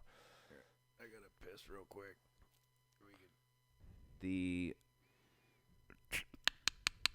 all right, good to go. It's working. Testing. Yeah, all right, there we go. Yeah, ChatGPT is an AI by OpenAI. It's an artificial neural network. And I just typed in real quick because I needed an intro for you. So I created an intro before you came. And I was like, I need an intro for a flight nurse with life flight. And it came up with the intro that I gave, which was a flight nurse for life flight is a highly trained medical professional who does critical care and life-saving interventions to patients and and the whole thing. Like, she just knocks it out like this. Like That's check legit. this out. Check this out. It writes poetry. It wrote this badass poem about jujitsu and No tuna way. fishing. Yes. Oh my god. What is that poem? Oh, I posted it on my jujitsu, or I'm sorry, I posted on Best Jujitsu Source, and I also posted it here. It's right here. Maybe it'll play. Fishing and Brazilian Jiu-Jitsu. Go. In the blue sea, the tuna swim free, strong and swift, a sight to see. But man is there, with his rod and reel, to capture the fish. It's his great zeal beneath the waves. A different fight, a battle of skill, of power and might. Brazilian Jiu-Jitsu, the art of ground, a fight for control. To dominate and astound on the mat, the fighters grapple and roll, applying technique to gain the goal. The tuna, too, fight for their lives. Dude, that is a great. struggle to survive, to stay alive. Two worlds collide in their own way. Right there. The sea and the mat both demand their pay. One for survival, the other for sport. Both are a test, a challenge to court. The tuna and the fighter may seem apart, but they share a bond, a warrior's heart. For in the sea or on the mat, it's the strong Dude, and that's skilled crazy. who come out intact. That was the AI that did that? That was AI. That was ChatGPT, everybody. Dude, that's crazy. Yeah. It's like, yeah. Hey, she's so smart. I had her on my. I'm like, she's the one who gave me. I call her she because I have her as a female voice. But I had her on the podcast. She was my podcast before you. She's the one who gave me the idea. So you actually podcasted that? In artificial intelligence, yes. Wow. And we had conversations. We have debates. Is it on your thing? Have you posted it? Yep. Like, share, and subscribe. Dude, Smash that bell for I more gotta updates. watch that. Yeah. It's so a you good had one. a podcast with the AI. Mm-hmm. Yes. Yeah. Her right there with the little ball and everything. I was like, but yeah, that's her. Like, give her anything. Like, think so I was going to go to this professional resume writer because I have so much in my background. Yeah. I didn't know what to do. I just started chatting to her, and she wrote my resume and cover letter better than I ever could. No way. Oh yeah. Here, check this out. Like, I'll tell her something like, write me a poem.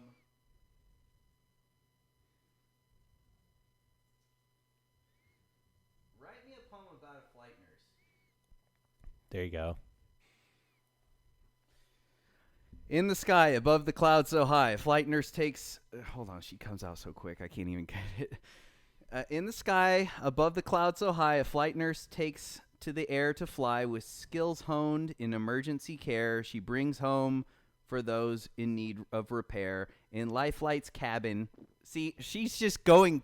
Hold on, she said Life Flight's cabin because she's going off the previous context of the same... Oh, yeah. In Life Flight's cabin, she takes command, a beacon of calm in turbulent land. Her knowledge, experience, and steady hand bring reassurance to patients and their band.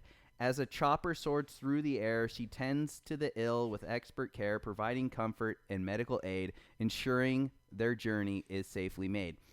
Her heart beats with a steady pace as she works to keep patients in the race, to overcome challenges they face and find a way to return to their place. So here is the flight nurse, brave and bold, who serves with passion and heart untold, whose skills and care and stories untold see, she kind of like repeated that. And saves lives and brings families back to fold. No way. that is your poem, dude. That sounds like the Ranger's Creed. You ever hear a Ranger do the Ranger Creed? No. Oh, it's crazy. It's like a long thing. Shit. Yeah, Army Rangers, they have this Ranger Creed, and it's like a big deal. And it's like, that's what I'm saying, when you're like, it's a flight nurse poem, it's like all this, like, the Ranger Creed is all hardcore, like honor, respect, like duty, and that thing's like talking like very deep. It's like, yeah. Oh, well, hell, she just understanding. She genderfied you. What's that? She genderfied you. That's as a fine. woman. She assumed your gender. Well, she's a computer. Yeah, she's only binary. Yeah, she is binary. Yeah, that's true. Ones and twos. But what's interesting is, so the AI thing, this actually, it's funny because like when they were originally talking about programming the limbic system for the AI, like did you ever hear Elon Musk talk about that when he was talking about AI? Mm-hmm. I think it was partially him, and it might have been someone else, but they were basically saying that they were trying to give like the big AI a limbic system, so that it could really be like a human. It would need a limbic system. Yeah, basically, like it would need a limbic system as like subconscious psychology. Otherwise, it would be really bad, basically. And I want to say it was an interview with Elon Musk that I saw where he talked about that. But they were using Google and the way we were using Google to try to infer upon what a limbic system would look like in code. But think about that, like how humans use the internet is how they were going to program a limbic system for the AI. And in my mind, I'm thinking that's a big problem because one of the things that makes humans, like if you look at like internet world versus real world, you could like say all the bad things to your neighbor you want on the internet world, but like you go over there and you'd be like, hey man, you might be angry, but the threshold for like violence, whether it's physical, emotional, verbal, or whatever, is like a lot lower in person because you're like, I don't really want to do this. Like maybe I'll just be frustrated at you and like call you names, but I'm not going to like verbally assault you and spend like 2 paragraphs talking about how terrible you are, But on the internet, people are like sabers out, it's like all the time. So I'm always thinking like, you want to give the AI a limbic system that looks like how the humans use the internet? I don't think that's a good idea. Well, yeah. So that one is probably an AI that has, its confinements, the way it was built. It just has its own little world that it has to live in, right? Mm-hmm. Yeah, I mean, and I can talk at length about this quite a bit because I happen to be a data scientist and artificial intelligence guy. Oh yeah. Well, I think it's super interesting because it's wild if you think about that level of like advancement in technology to go that far to where you're actually like being like, no, this is kind of like the way we do it, Yeah. But it's different, No, it's good. And you got to think about what is, okay, yeah, you would need a limbic system in order to make a truly sentient AI, one that felt like I need like some, to feel like a human, to be overwashed chemically. Because otherwise it would be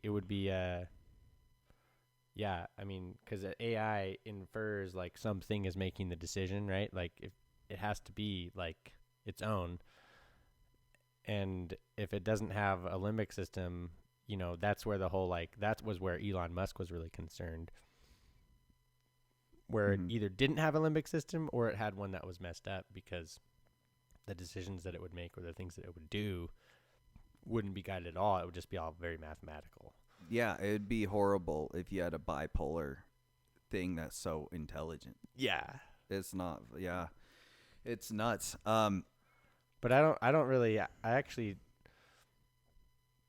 like, I think from what I know about it is that it was actually really close to being like introduced, wasn't it? Like a few years back. It'd be hard to do.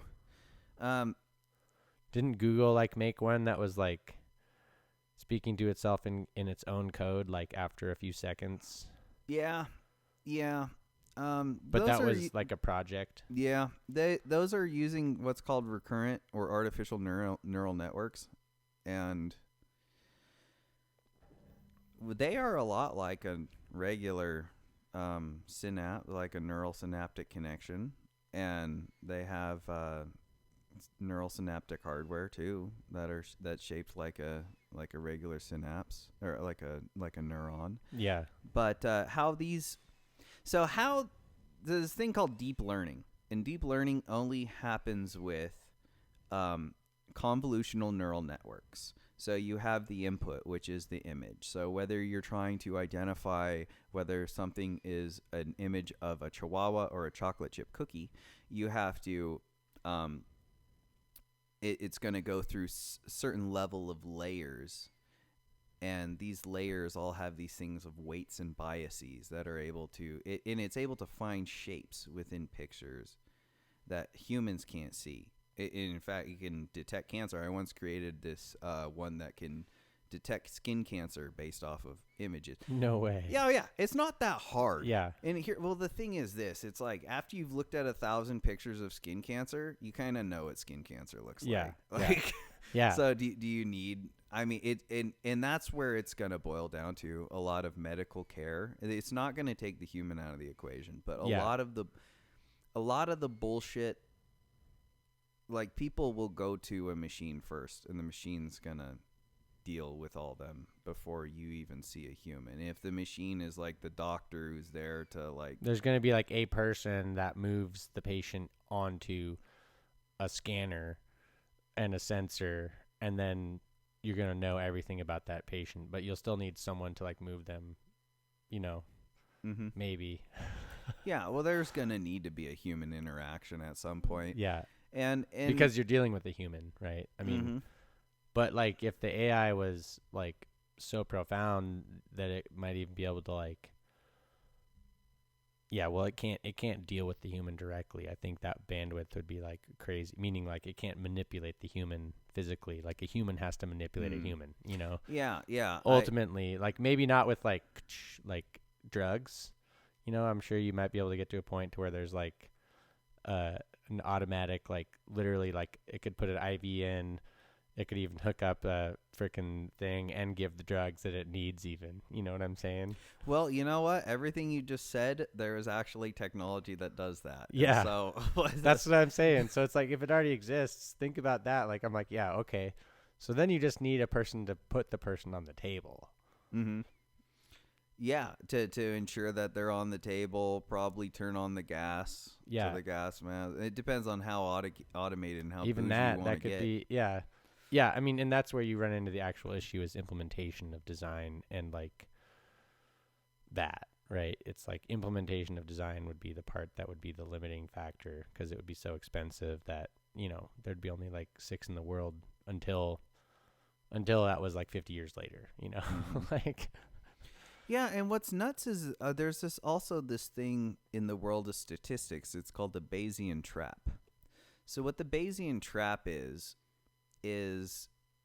essentially when you double the amount of data in the data set, if it's a binary outcome, the outcome switches. That's the trap. So no matter how much data is, like, say you built the model on X number of data and then you doubled the amount of data, the outcome would switch. Yeah, that's not good. And that's the Bayesian trap. Yeah. Which is strange. So it's like, okay.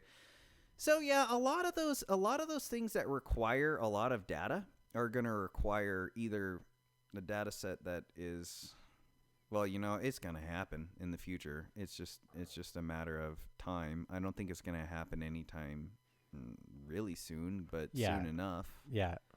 But I believe that they already got the mushroom. I made a mushroom app that can identify 7 different species of mushroom. No way. Mm-hmm. Yeah. Yeah.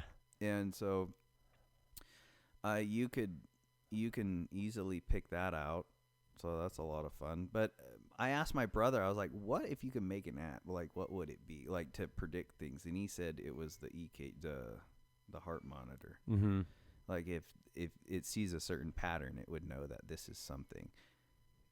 Yeah, that's a big thing. I mean, by looking at the heart, you can tell a lot based off of like if you can look at, like different ventricular stresses, like if you were to look at the left ventricle versus the right ventricle with like something that could like, it might need to have ultrasound to get a full, well, he's saying just looking at the ECG. Yeah. Well, you can get a lot from that too. Cause you can actually see a lot of that stuff on an ECG, but if you had ultrasound as well, that'd be really cool. So like say on your app, you have the ECG and then you do a super fast ultrasound of the heart, and the app actually takes that ultrasound data and gives you what's going on in the heart based off of like the ventricle, and all that stuff. That probably would have to be like, because intervening off of an ultrasound, that's like another step of medical, I guess you could say, like another tier of another privileges basically. Like, gotcha. Like I don't think a nurse is supposed to do a medical intervention off of an ultrasound. There are instances where like flight nurses can do like pericardiocentesis, but that's not even with ultrasound. That's just putting a needle, right under the rib, the bottom rib here, and going into the pericardium of the heart and relieving the blood from like a trauma, like the pericardial sac. The pericardial sac goes around the heart. Mm-hmm. And then like if you have a bleed inside that sac between the actual myocardium, which is the heart tissue, and the actual sac, that fluid, which is non-compressible, will start to push and accumulate. So it means that when this volume leaves on the heart, now this volume takes over and the pressure is higher. So in a that's basically called, well, it results in what's called like it's basically cardiac tamponade, which is where you get the fluid inside of that pericardial sac, compresses the heart, that then it goes into like VTAC because of pericardial tamponade. So what a flight nurse can do, we don't do it at Life Flight. Other flight programs have in the past, but you actually take this fat needle on a syringe and you put it down into the heart, or down under the bottom rib, and you go in there and then evacuate the blood out of that pericardium. And it's not like it's not obviously an end treatment. Like that person has to get to a cardiothoracic surgeon. Yeah. Because if you're bleeding from the heart inside the sac, that means you're bleeding from the heart. It's kind of like tension pneumothorax. Yeah. You need to see a surgeon. Yeah, exactly. Or have a chest tube with a tension pneumo. If it's just a tension, like, a doctor, or we'll put chest tubes in, but those are not, we put them in the field. Say if you have an actual pneumothorax and whatever, you decompress the needle, you decompress the chest with the needle, with needle decompression. And then if you have like better vitals after that, or they don't get better, but you still know that they have a pneumo, then you put in a chest tube, and the chest tube is like the width of a Sharpie, and it goes in there, and then that actually drains it out if it's a hemopneumo. Or you needle the chest again. But it's very similar in the sense that the volume of air that goes in now reduces the amount of volume in the lung, and it collapses that lung. And so you're running off of like half lung capacity. Plus you're also dealing with increased interthoracic pressure, which can also push up against the heart and cause the heart to have like mal pump sequencing. So you're gonna like decrease cardiac output by having a bad tension. Same thing. I could see that. Except one is the blood inside the pericardium pushing against the heart. And then the other is air or blood. You have lack of or blood. So in a hemopneumo, you'd have like hemorrhage into that same lung space, and then the blood would also be non-compressible. And every time, so now when you're breathing, that lung can't inflate and it'll collapse. But it will also push pressure against your own heart, as well, and cause a problem with your cardiac output. So. But we'll do needle decompressions, and that's usually more of a trauma situation, right? Mm-hmm. Actually, like Nick and me, we did one out of Moses once. No shit. Yeah. A lot of crazy shit happens out of Moses Dude, Lake. that's why Moses Lake, one of my buddies, he's trying to get hired for Life Flight. He just had his interview yesterday, and he applied for like a Moses Brewster spot. And I was like, dude, it's actually really cool out there. Like, now that they have 2 crews, now that you kind of get split up a little bit more, you get some wild scene calls out there because there's like this place called the Sand Dunes out there. Mm-hmm. And it's like, you know the Sand Dunes? Oh, yeah. So, yeah, the Sand Dunes are like just like Darwin's playground. Yeah. Oh, yeah. I mean, it's like the Sand Dunes are totally like, let's see who's on Darwin's list today. Yeah. Yeah, it's like, okay, so you've had how many beers? And then you're going to go like jump this thing on your ATV. And then you're going to go hit someone else, you know? And so like during summertime, the Sand Dunes, you get to see all that, you know, and so you'll be there. And I've had like a few hunting accidents out there. Okay. Tell me about those. That's interesting. Yeah. I mean, like they were all fairly fatal, you know. It was like you get called and then like the dude is just like either already dead or like has a pulse, and maybe you transport, maybe you don't. But usually they die by the time you'll like try to drop them off with a pulse. So hunting so what kind is it? Big game or is it birds? So bird and big game. Yeah. But it all is because of like rifle negligence. Because it's usually like an accidental discharge. Yeah, so weapon safety issues. Okay. Which is behavioral. Mm-hmm. And what's funny, like my perception on all this stuff, where people are like, "Oh, accidents happen," and I'm like, "No, they don't. Accidents are a result of lack of education, contextual awareness, lack of teaching. So accidents are made, you know, and even people are like, "Oh yeah, I was driving, and I didn't see the truck." I'm like, okay, even that has like a definition of like accidents are actually like results of behaviors, where it's like if you're driving. And you didn't see it means you didn't look. You weren't looking, which means you didn't understand the risk that you were putting yourself under, you know. But yeah, so it's like, but we call it job security, you know. Yeah. That's like the dark side of it. It's like, well, we wouldn't have jobs, okay, guys. So well, shit, I figured, I mean, as far as I know, there's 2 different companies. There are only 2 companies here in Washington that does the air ambulance. Yeah, there's Airlift Northwest, which is like a WSU or UW based program, and then there's Life Flight. Yeah. Okay, gotcha. Damn, that's pretty much it. So when was the last time you went hunting? So yeah, that was like actually December 7th is when I killed my last elk. Good for you. That was antlerless only muzzle.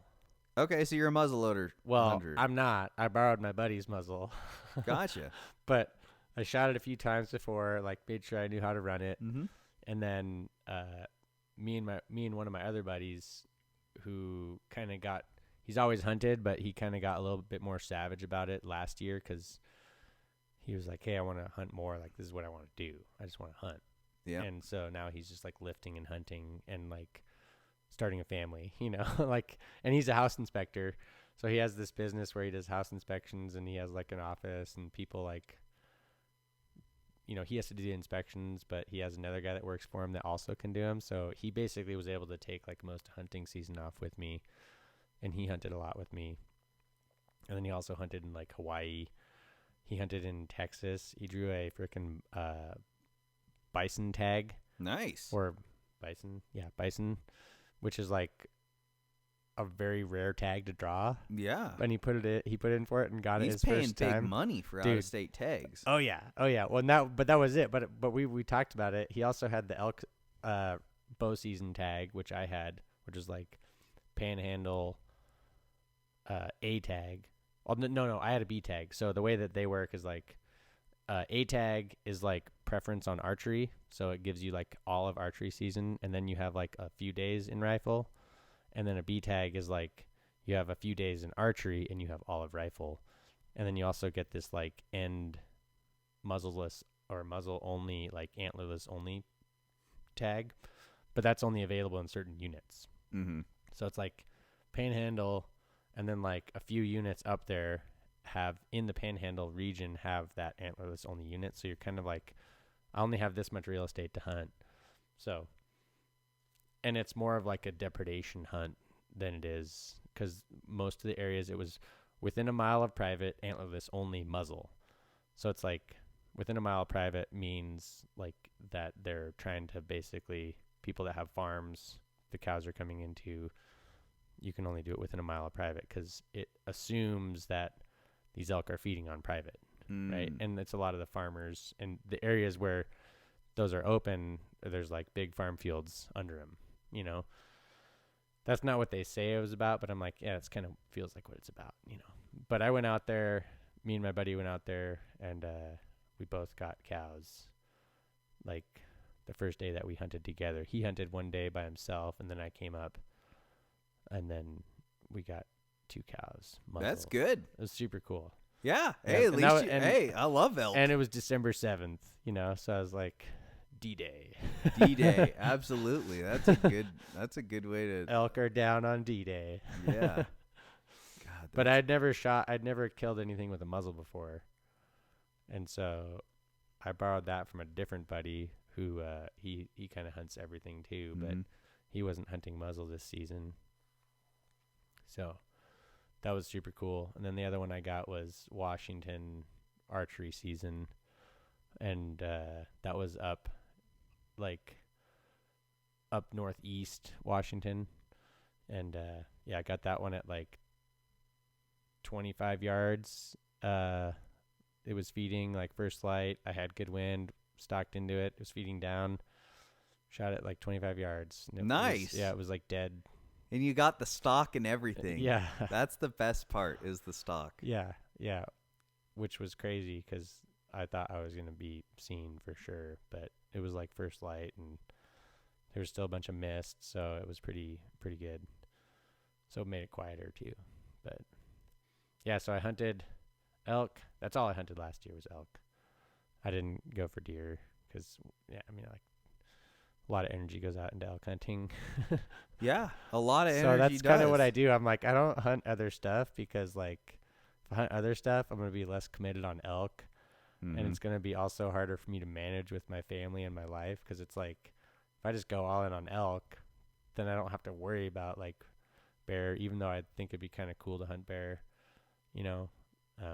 I did go bear hunting like twice and we saw some bears, but I've never shot a bear. I think it'd be kind of cool. Yeah, I've shot a bear once. Well, I wouldn't want to go spring bear. I'd want to go fall bear. It was a fall bear because they had all the they've had all that time to eat. So you're gonna have better tasting meat if they've been eating like good stuff all summer, you know. Oh yeah. Those bears are something else. The bear I shot, I was still in high school then too. But I went out, I shot this bear, and I didn't even believe they even existed. But yeah, but no, bears. You were like, bears don't exist. I never see bears. Shit, yeah, exactly. I shot this bear. It was actually kind of a horrific time, but well, in a way, because it was not a clean kill. There was nothing clean about this. Belly shot it. Oh, at first I blew its jaw off. Oh my gosh. Its lower jaw. Oh, and it was not that big of a bear. It was like a little bit bigger than a cub. Yeah. Oh gosh. And I'm like, shit. And then like, after 6 shots later of shooting it, and I basically walked up to this bear and I shot it. Right in the chest, and it was nuts. It was almost like I was killing a human. Yeah, like chasing a human and gutting it anatomically. Oh yeah, like a human too. Oh yeah. And the thing is, bears have so much fat. Yeah. On them that it's very greasy. So we took it home, boned it out on this tarp, sprayed the tarp off, and all this bear fat grease got all over the fucking yard, and it just smelt horrible until. Yeah. From the fall all the way through the winter until you can mow in spring again. Yeah. And but they're real greasy. I don't think they're that good at eating, but a lot of them have trichinosis. But I think it's good to harvest a bear. Yeah. I think it's fun to get out there and do it. I have these hunting episodes that I've started doing. So I recorded a couple turkey hunting episodes going out with people.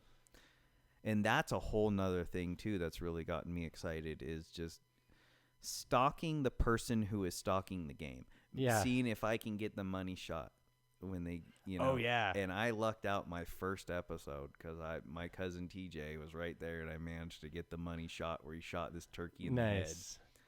Yeah, but I always thought that'd be kind of cool. It'd be like capturing, like with video, like hunting.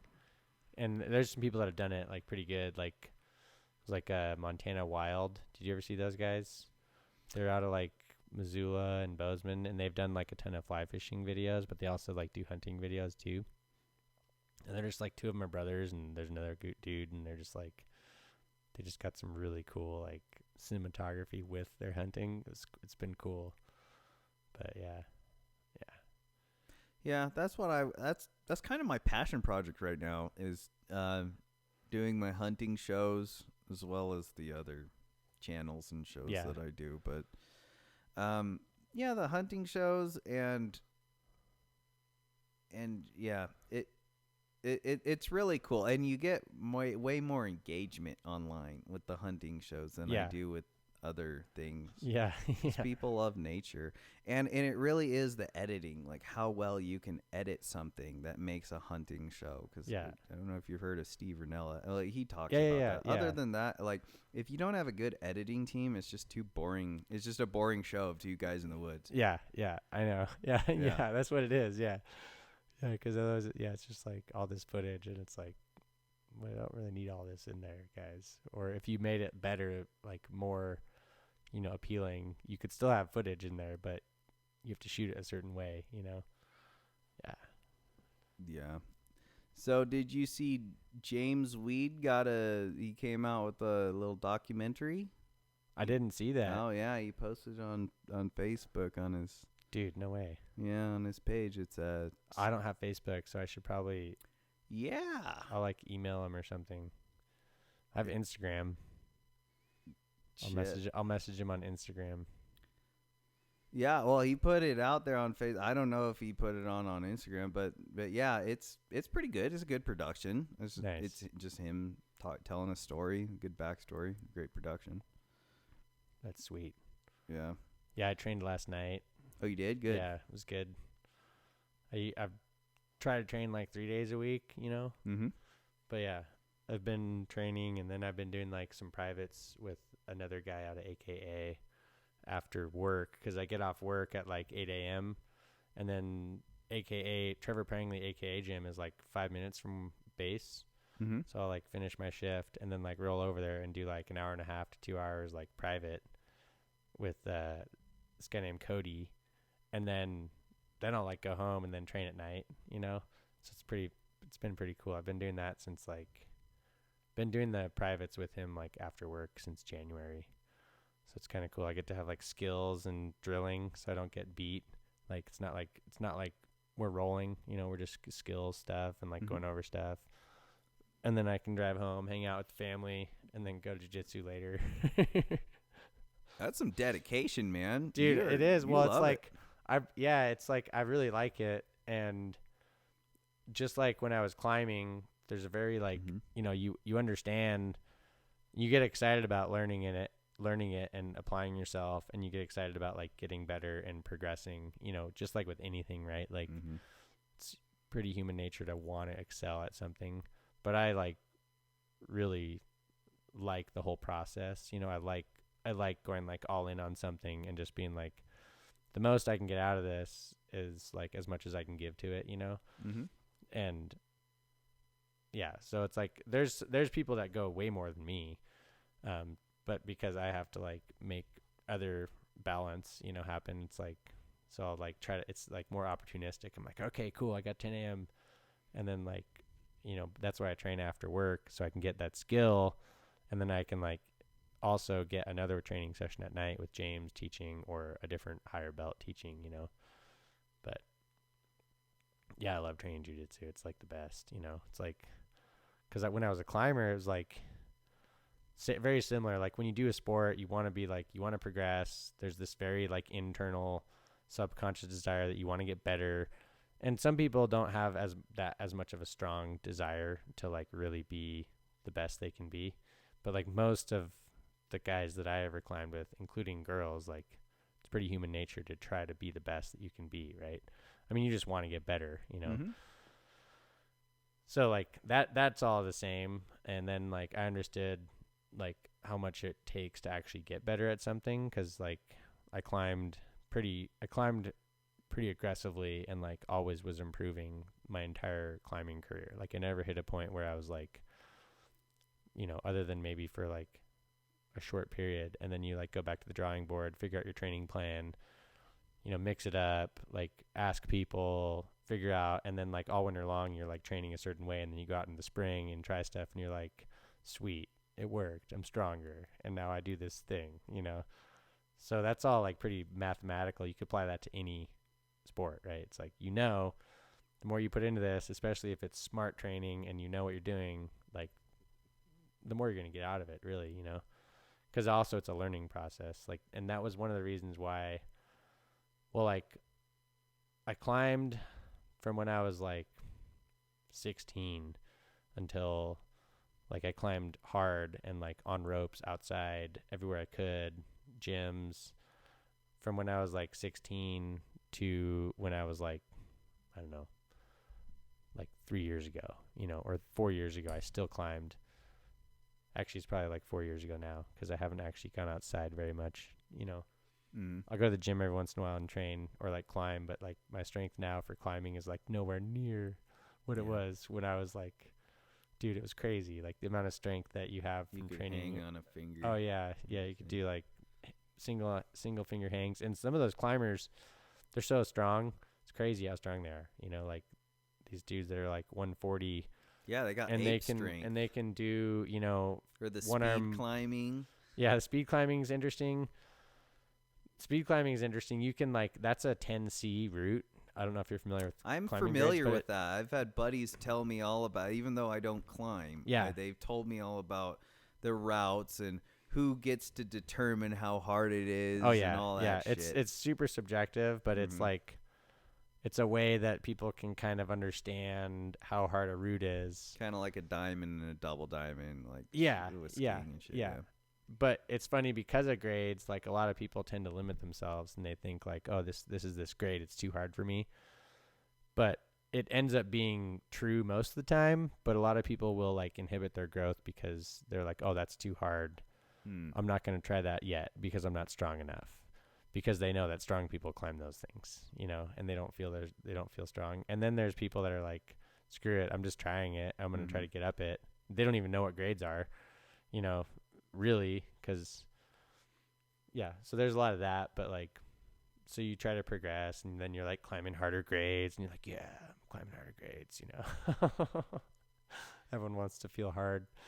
Like, you know, it's like if you climb a super hard route that you like, when you first started climbing, there's no way you could even pull off the ground. You know, you can't even do the move. Or you could get like one bolt up and that's it, you know, if that. And then like 15 years later, it's your warm-up route. That's pretty cool, you know. Yeah, that is cool to so see like how you progress. So climbing is really, I think one of the reasons why so many people really like climbing is because of that feedback that you get from your progression. You know, it's like a very like progression-oriented feedback and super positive, and the culture kind of promotes that, and they don't really put a lot of pressure on you to get better. So there's like a lot of freedom from yourself, whereas like on teams it might be like, oh, you're not getting better, you're not as good as us, you know, and you're going to be like, I don't like this anymore because, you know, it's not fun. Gotcha. You know? But a lot of climbers, it's just like, yeah, man, just do whatever you want, man.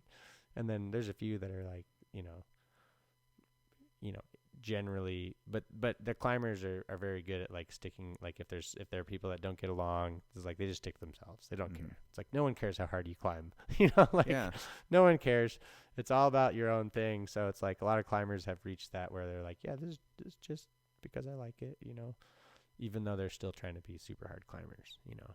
Where do you climb at around here? Or where have you climbed at in the around state? Here, when I used to climb a lot, like we'd climb at this place called Deep Creek, which is like up off of 7 Mile, and there's basalt rocks there that are super cool. It's kind of off the radar. I mean, it's on the radar for the climbing scene, like, but it's not like a big cliff. I mean, it's tall and has like some inverted sections of fractured basalt, and that was where like a guy named Marty Bland, and earlier than him there were some people too, like a guy named what was his name, Dave something. But yeah, anyway, they did a bunch of like development in the late or early 90s and like started putting sport routes in. Then they went up to like Marcus. There's a cliff up at Marcus, limestone cliff. It's a big old, there's a cave, and then there's some big inverted stuff and some tall cliffs. And then there's a big cliff in Medellin Falls, which is limestone. And then there's like this little place over here called Post Falls. Well, yeah, it's Post Falls, but it's like Kemlin State Park. And there's a little bit up on like Rocks of Sharon if you want to climb up there, but like there's enough climbing to like be a climber around here. And then there's Dishman too, which is like right over here or wherever it is. Yeah. Dishman Micah. There's like there's a little cliff in there, and there's some good routes on there. So the climbing around here is like, it's a little spread out, but there's like good stuff. There's so like I've always thought basalt would be dangerous to climb. Well, it is fractured, and there are times when the holds they'll be like key locked in, because say it's like a piece of fractured basalt, but it's like key locked so that it's not going to come out, but it's loose and it's like rattling. And then maybe like after 5 years, the other parts that are holding it in like come loose too. And there is a little bit of, every once in a while, someone will pull a hold off out there. So that's always like a little weird, but. So there's still the holds left in the wall. Yeah, so those are a lot deeper and they're anchored a lot better. So they'll make sure that oh, you're talking about the bolts? Yeah, I just think about like the whole history of Patagonia. Yeah. They're non-invasive. Oh yeah. No, this is all like sport climbing is all like you put anchors in the rock, and then the anchors have hangers, and then as you climb up you put quick draws on and then like clip yourself into those, and as you go up, but those bolts are permanent. Yeah, that's sport climbing. Gotcha. Oh yeah, which is different than like trad, where you're using cams to like put inside the rock and stuff. But yeah, the climbing around here is pretty good. But then I read this book while I was like had Cora, that's my 5-year-old daughter, and like it's a lot of time to put into like climbing hard routes, and it takes like a lot of time to get out there and like project routes and stuff like that. So internally I was like, I don't know, like I don't want to spend this much time out here. It just feels weird to me, and we're all wired different, but I was just kind of like, I don't really want to be like, I need to send this route.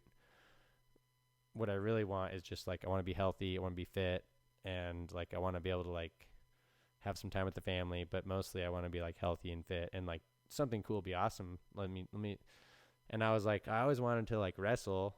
I never wrestled. And then I read this book about like hippocampal activation. It was like every 10 years, your hippocampus, your hippocampus kind of like shuts down or not shuts down, but like really diminishes, like from learning something new. Your hippocampus is like amped up and functioning at a fast rate. And then like when you stop adding new things to your life, your hippocampus decreases in size. And no shit. Yeah. Interesting. And they did like, this was a book, I want to say it was like by the same person who wrote like This Is Your Brain on Music. That neuroscientist, I forget his name, but I think it's the same person. But it's that same genre of like trying to figure out the actual like brain chemistry of like what's actually going on. And they found that like cab drivers in London had like bigger hippocampuses and more active hippocampus than like neurosurgeons, because they were always being exposed to new ideas from and a cab driver has to like memorize, like the London cabbies, they have to memorize all the streets, and they're always thinking at a super high speed with that content. So so I also thought like I should do something I've never done before. And that was like right when I read that book, I was like, Muay Thai. So I actually wanted to go do Muay Thai first, but then I went into newborn, and I went in like a little early. The Muay Thai class was going on. Well, actually, I just looked at the time, and then when I walked in, there was the beginning of the Muay Thai class, because I was like, I didn't know whether or not jiu-jitsu or Muay Thai. So I went to the Muay Thai one, but he was like, hey, yeah, you can sit and just like watch us. And then like I watched it, and I was like, oh, cool, that's awesome. Talked to the guy after. And then James rolls in, and they start doing jiu-jitsu, and like I hang out just to watch. And then he's like, hey, you want to roll? And I was like, yeah. And then he's like, just quickly sign out this waiver. Just sign the waiver. Sign this waiver, Real and quick. then, yeah, you can roll with us and see how you like it. So I was like, oh, yeah. So then I just started doing jiu-jitsu, and I never did Muay Thai. Hey, it's a good choice. But I actually went in there to do Muay Thai because I was like, that'd be cool. Like, you know, but I never actually did any Muay Thai. hey, I just started doing jiu-jitsu, and I was like, this is fun. This is great. I'm going to do this. Yeah. yeah. Hey, I had my boys rolling jujitsu before I even started training. Yeah. So and that's just one thing I noticed in the Marine Corps was like the jujitsu guys were always dominating everybody else Yeah. because they'd make us fight. Yeah. Like all the. Because if you're a junior Marine, you're gonna fight for the entertainment of your senior Marines. Oh my gosh. And so they'd pit you, and anybody with any sort of jujitsu is gonna just dominate. And, Oh, yeah. and I realized this because I was a wrestler, Yeah. like middle school through high school, and then I go against these jujitsu dudes, and I'm always getting choked the fuck out, and I still am. Yeah. Yeah, Yeah. it hasn't changed. I'm still Yeah. a wrestler. Yeah. I still fucking do sloppy wrestling shit. Yeah. So, but That's like, yeah, that takes a long time probably to like unlearn or like not unlearn, but like, oh yeah, it's Yeah. bad habits. yeah. I mean, I kept getting Darst and Anaconda daily. Yeah. Because I kept trying to build my base, and I thought fundamentally. I'm sure that I did that to you a lot whenever I Oh, roll yeah. with you, because I remember Probably. like I'd darce you and you'd be like, damn. Yeah, I'd get Darst, Anaconda. I'd build my base and not move quick enough because I realized as soon as you build your base, you got to friggin' Yeah. you got to move quick, or Yeah. else they're gonna get you. But yeah, man, that's some. But it's I just remember because I'm a black belt in the Marine Corps martial arts program. So there's actually 6 degrees of black belt. I am the lowest degree. Yeah. So I'm just a black belt user. I'm not an instructor or anything. But it took me 11 fucking years to get a damn black belt. in Really? So Marine what Corps is martial- that like Marine Corps martial made arts. up out of? Yeah. It's a good sampler. I mean, when the Marine Corps came together and they created a martial arts program, no other branch of the military has a martial arts program Yeah. except the Marine Corps. Huh. And they have a belt system too. So it starts off, you go tan, gray, green, brown, and black. And so when they decided, I mean, the whole history of the McMap, as they call it, the guys, I mean, all these mixed martial artist dudes in the Marine Corps sat down, all the jiu-jitsu dudes, all the Muay Thai dudes, and they're like, we need to make a fucking system that works in war. That's just good enough to work. Yeah, in like hand to hand. And they're like, all right. And McMap is a good concept if you sustain and you train. Yeah. But if you're not, if you're not training all the time, if you're not continually sparring and doing shit, you're not going to be very good at it. But it's a good sample platter. It starts off with a lot of Muay Thai, jiu-jitsu base. So like your first tan belt is all Muay Thai. Gray belt, green belt is all jiu-jitsu. No way.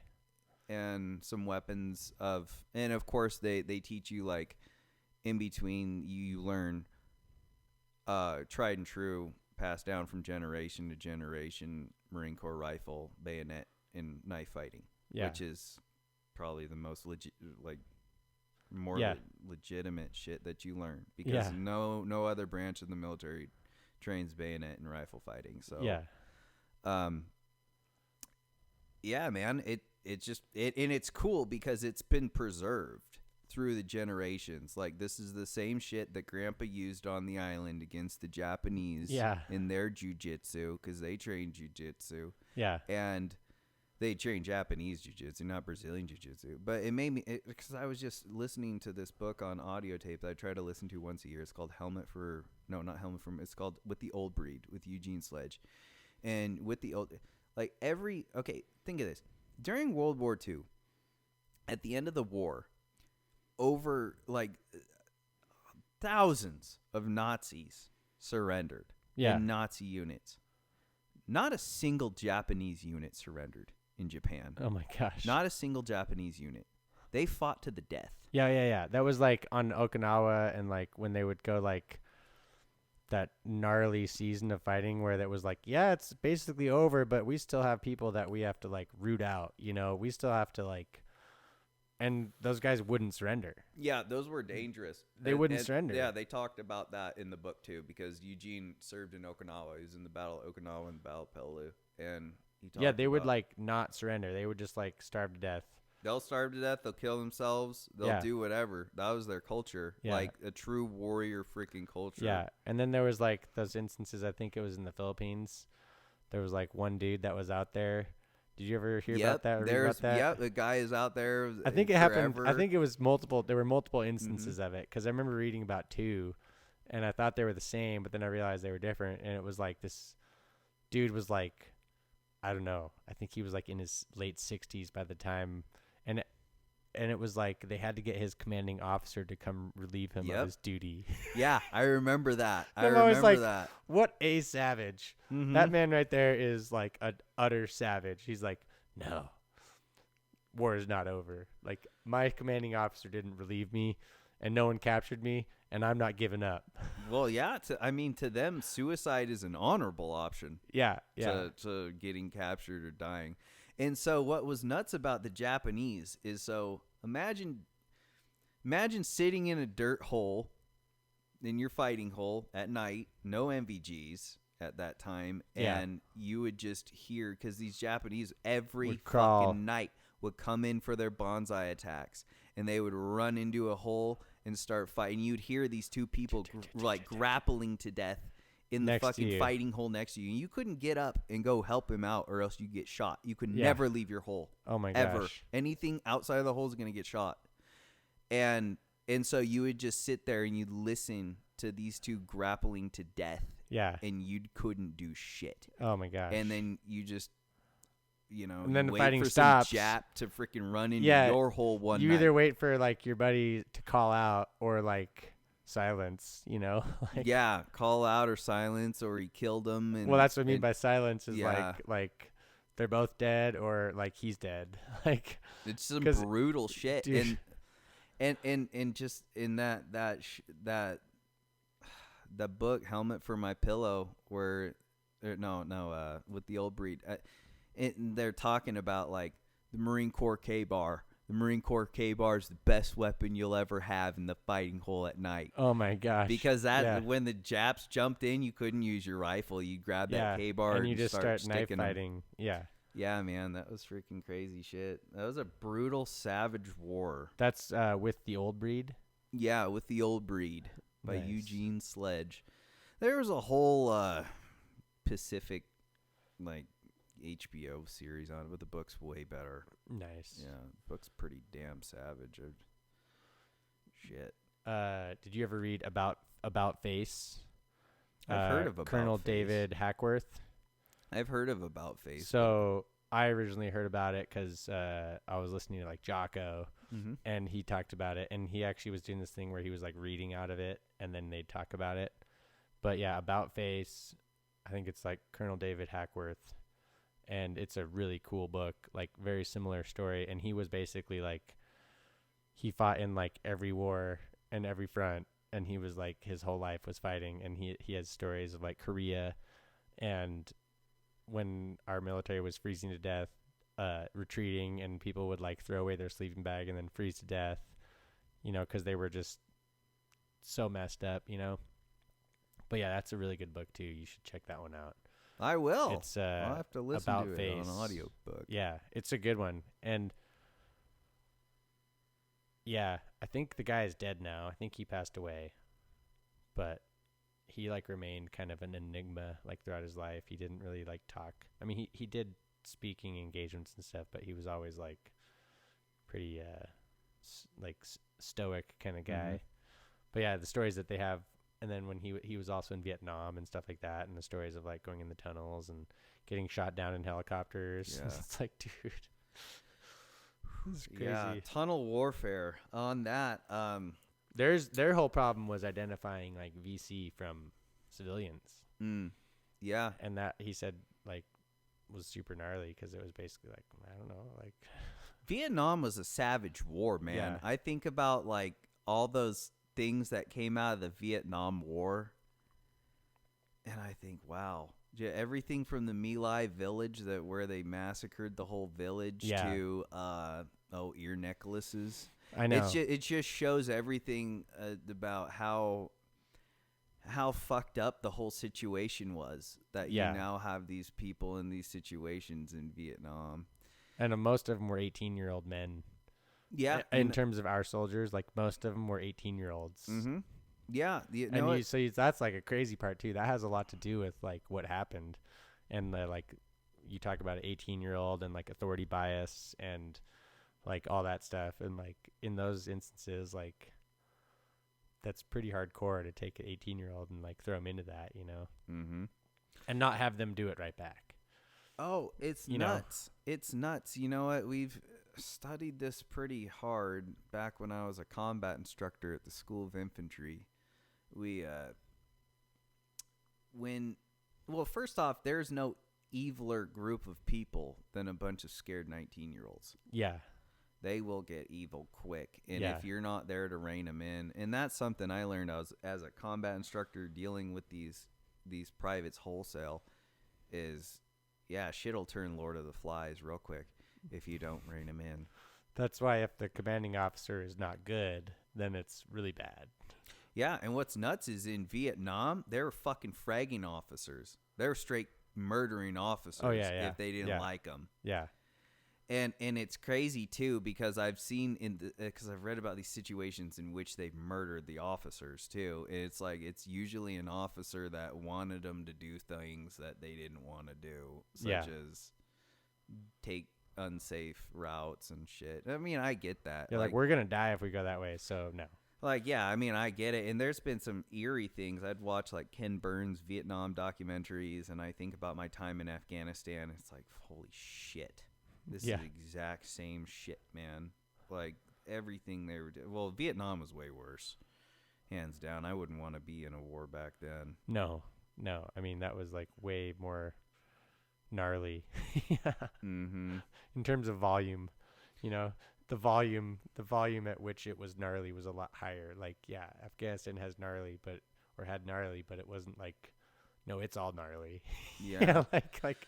Well, in the book you brought up, On Killing and On Combat, when Dave Grossman talks about how people are so detached, they're detached from killing in our society, and I think that's one of the reasons why people have why there is so much killing is because because killing was a sacred part of us. Like, we'd have a cow, we killed a cow, and you understood how it like resulted in like this thing being no more. And and killing was a part. Like, you were gonna, if you were a human back in before modern time, you're gonna kill a livestock animal at some point. Like women, children, 100%.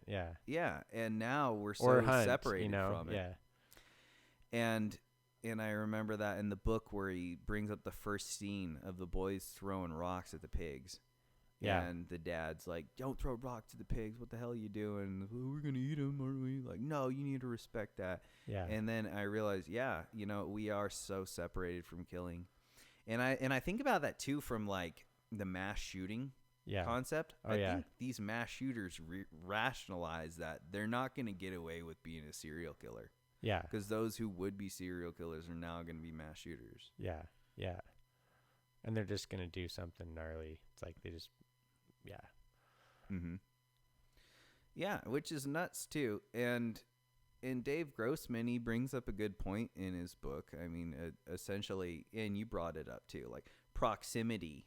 The proximity of the killing is what is going to determine how intimate it was. Like Yeah. if you kill And- somebody and up it's close and gonna- personal with a knife. Yeah, it also like has inference on like the rate of its occurrence, like, or rather the threshold to do violence. Like, it's easier to do violence from far away and not have it mess you up than it is to do violence up close. Mm-hmm. True. And what I thought was really nuts was the statistic that he brought up was 90% of the muskets recovered during all Civil War battles were loaded. Yeah, loaded or multiple loaded. Multiple loads. Yeah. So that just shows the resistance to killing of other humans. Yeah, Now, like- here's the thing. I had this gunner in the Marines brought up a really good point, and so a gunner is a different. Anyway, he brought up this really good point, which was, okay, yeah, we had that resistance to killing. In Vietnam, we changed that. We changed that by shooting at man-shaped targets. Yeah. Now, the problem after Vietnam is we weren't able to turn it off. Yeah. And so, but he went into like, That's like gnarly. He's like, we did it, but then now we can't turn it off. yeah, because back in the day, like in World War II, only 30% of infantrymen would actually engage. Yeah. The rest were running supplies, running everything, but everybody is so like, but now it's just like fucking throw lead down, fucking throw it down range, everything. Yeah, now it's just like they're just trained to do it. Yeah. And it's interesting, like that sort of how changing the targetry type is what changes the caliber of the killer that you're the actual like efficiency and like likelihood of that person. And that's how Napoleon became so big when he first started with the revolution or with his Napoleonic wars. Is he had at the time a musket was just an area fired weapon. Yeah. But he believed that people could be more precise if they shot at a damn target. Yeah. So he was the first officer. He was the first one to say, "Here's freaking bullseye targets that they use for archery. We're gonna shoot at them with our guns." No way. And yes, he was the first I didn't one. know that. That's crazy. Yeah. And so he's like, we should probably learn how to shoot these things. Yeah. And so he's like, all right, learn how to engage the enemy from the max effective range of your weapon system. And and it helped them focus on actually aiming instead of just shooting in a direction. Yeah. Yeah. Because that's literally what they're doing, was just shooting in a direction. Yeah. And that's what made the difference. And then now, I mean, it's all the way to the point now where the Marine Corps has the new combat pistol program, really fucking sexy. But this thing has a different sort of targetry. So it has targetry with human faces. Huh. With human face, with the human emotion, it has a weapon too. Yeah. So the weapon is really important because of this concept called weapons focus. Mm-hmm. Yeah. Where it's like the weapon is what makes you the see weapons, the target. yeah, that's why cops miss 85% of shots that they shoot at perpetrators within 5 to 15 feet. So they're focusing on the gun. They keep shooting at the gun. Yeah. And so, yeah, the Marine Corps way, it's like, hey, it's really sexy too. Yeah. Like you're drawing from the holster, pop, pop, take 2 shots, do your search and assassin, all that shit. Well, hold on, I got PP. What I was saying is, well, it kind of actually, like, when you think about killing and stuff and just conflict in general, like the what we were talking about earlier with like the 5th generation warfare, it's all very, very like our mindset. And in war there's like, propaganda but today we have like, freaking so much, my smartphone right here, there's so much going in that you don't need to fight the war the same way these days. You fight it with trade, you fight it with like TikTok, Instagram, you fight it with Google, you fight it with, whatever. So that always was like that though. If you think about it, like there was always some like, if you go back and like look at the Rothschilds and stuff and like Napoleonic Wars, the bank that Napoleon used was the Rothschild. And so the Rothschilds, in terms of private, entity and reason for war, it's like it's pretty political, like in terms of why people actually go to war. But yeah, like, and before they go to war, there's a lot of squeeze that they've gotten first out of the other methods. Mm-hmm. You know, if you think about it, like you have like taxation or whatever, or like trade problems or whatever. So war is like, it's interesting because it's like, why would you go to war, right? Like you would go to war, like tribal wars are a lot easier to define because it's like, hey, we have our zone and you have your zone. Don't pick our, don't forage over in our zone. Or if you come over here, and then, they get that like, the culture is against the culture. And then now they have like a reason for war. If someone comes over there and then like steals some stuff and goes back, it's like, well, we're going to go back over there and take it back. Or like, we're going to punish you for that. That level of war makes a lot more sense. But like the levels of war we have now, it's still very similar in the sense that it's about power, Mm-hmm. But then it was like defending yourself. But now it's like war is about power. It's always about power. And money, like how much profit you can get and how much you can own. It's like, dude, what the heck? Yeah, I thought about that. I even thought about that this morning. About the whole. Well, first off, there's this guy. His name was Smedley Butler, and he was a recipient of 2 medals of honor. And he said that war is about countries that don't pay their debts, and we go to collect. And he was a Medal of Honor recipient. He was a huge anti-war guy. Was real huge into the military-industrial complex, and there is a lot of reasons. I mean, like the Iraq War. Well, first off, contrary to popular belief that Saddam Hussein didn't have weapons of mass destruction, he did have weapons of mass destruction. I think that's categorically true. As to whether or not as a reason to invade, that's a whole nother story. But no, he totally had weapons of mass destruction, though, because he did. But it's just people don't think of it. So, like, what do you think of when you think of a weapon of mass destruction? I mean, I think of a lot of different stuff. Okay. Like, if you had it could be anywhere from massive artillery to, like, large bombs, that you could blow up. Like, you could do a bombing run and blow up a whole city with. Like, it could be that, chemicals, chemical warfare, mass destruction. Mm-hmm. Then obviously you get into, like, the bigger stuff, like laser-guided, nuclear missiles, or, but yeah, even, like, thermobaric bombs. Yeah. I don't know. Anything that can, like, inflict a massive amount of damage quickly. Yeah, pretty much. Yeah. Well, he had nerve agents and blood agents. Yeah. Which are really Did he have scary. sarin? He had sarin gas. Yeah, he he had gassed the sarin. Kurds. Yeah, so sarin is like the gnarliest gas out there. Right? Mm-hmm. I mean, like, yeah, they didn't even use that in World War I. They had mustard gas. Yeah. Sarin is like That the shit's ultimate horrible. nerve agent. Yeah. Shuts you down.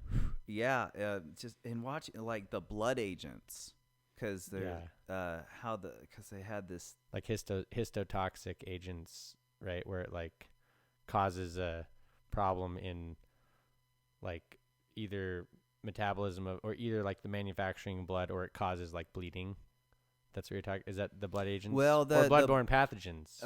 It's more like a bloodborne pathogen agent. No So way. they spray it as a spray, and when it gets on you, as opposed to the nerve agents are just vaporous in the air. Yeah. And when the nerve agents hit you, that's a horrible way to die. Yeah. Like yeah. you're Shuts down yours. you break your own bones, Yeah. convulsing. Yeah. And so there's this thing, and we used to scare the privates. I remember scaring the privates when I was like my first cycle. You sit down, you tell them the story, and it scares them because you tell them about it when they're acting up. And you tell them about this shit called selective unmasking, and they're like, "What's selective unmasking?" And then you go through the whole. Well, okay, so. This happened during the Iraq invasion, okay? They pushed up so far, they just kept pushing and pushing, and this is kind of like the government too. So you would think that the government has a bunch of like hella cool sensors and shit. No. No. You know what they had? Chickens. Chickens. They brought truckloads see of if they'd die? chickens. Yes, because birds, like a canary, like they're fucking hella sensitive. Yeah. And so the chickens like they're started dying Yeah. into the push. And as they're like pushing up, they're like, the chickens are dying. Oh my God, suit up. And so the whole Iraq war was fought With chickens. with mop gear on to protect you from nuclear biological chemical suits. So they're fighting in all this hot Iraq weather, and like 115 degrees out there because the damn chickens are dying. And then they have no equipment to test whether or not there's something there. So it's they just do that the chickens are dying. Yeah, so they do this thing that they've done that they haven't done since World War One. Yeah. Which is called selective unmasking. So what selective unmasking is we're going to use someone as a guinea pig. Oh my gosh. And so they go up to some random private, usually the one they don't like. Oh my gosh, dude. And they say, hey, let me see your rifle. We got to check the serial number. Take his rifle. Hold him down. And then they explain it. Look, this is what's going to happen. You've been chosen as part of a selective unmasking. Freaking blah, blah, blah, blah, blah, blah, blah. We're going to have the corpsman here. We're going to monitor you. Sit down. We're going to have you take off your gloves. And you're like, what the monitor. heck? Yeah. And then they basically get him naked to the last part is he takes off his mask. Oh my gosh. And then, could you imagine being the dude? I'd be like, Yeah, like you just used me as a guinea pig because you were afraid. Yeah. Like you better not give me my rifle back. I'd be pissed. Yeah. You give me my rifle back, there's gonna be problems. Yeah. Like, dude, that would be so gnarly. So that was a thing, huh? Yeah, no shit, real shit. Selective unmasking. So was that like that? And the reason the chickens were dying was because no one gave them food or water. Yeah. That's why. Yeah, I was like, well, they were probably dying because it's freaking hot, and yeah, they were no one gave them food or water, and they died. No one was there checking on that. Like, Yeah, hey, that's why the government. Why are these chickens dying? Hey, that's the government for you, dude. Yeah, chickens die, and selective unmasking happens. So that was something. But then there wasn't like when they got unmasked, it was like they were fine. Yeah, they were fine. There was no. It's just the concept of it. Oh yeah, brutal. Yeah, like that would be very scary. Yeah, I'd be like, this sucks. You know? Yeah, shit. And the thing is that happened all the time in World War One. Yeah, that was the procedure, and that was actually probably more realistic because it was like there were actually things being used, like chlorine gas too. Mm-hmm. You know? Yeah, chlorine gas, which is a hell of a fucking thing. I was surprised, like, our enemies didn't really use chlorine gas that much. Because it's really easy, like, if you're talking about making a chemical weapon, like, you don't have to be, if you're a government, you don't have to be that genius to figure out how to make chlorine gas. No, that's not hard, no. I guess the hardest part so would you be think weaponizing. that, like, yeah, right, exactly. But yeah, you'd think that, like, a low-budget military would utilize that.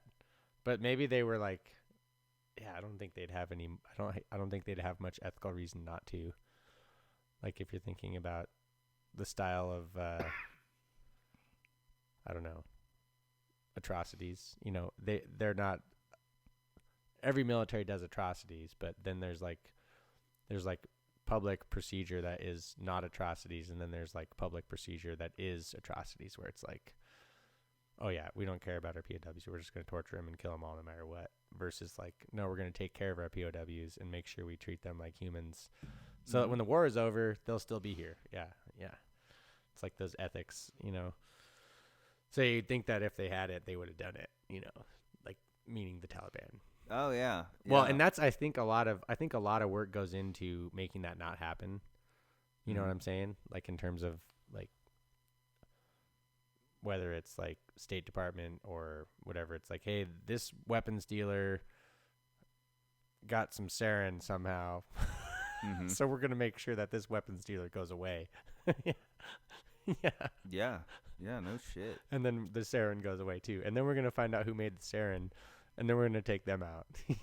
Like, I guarantee that happens.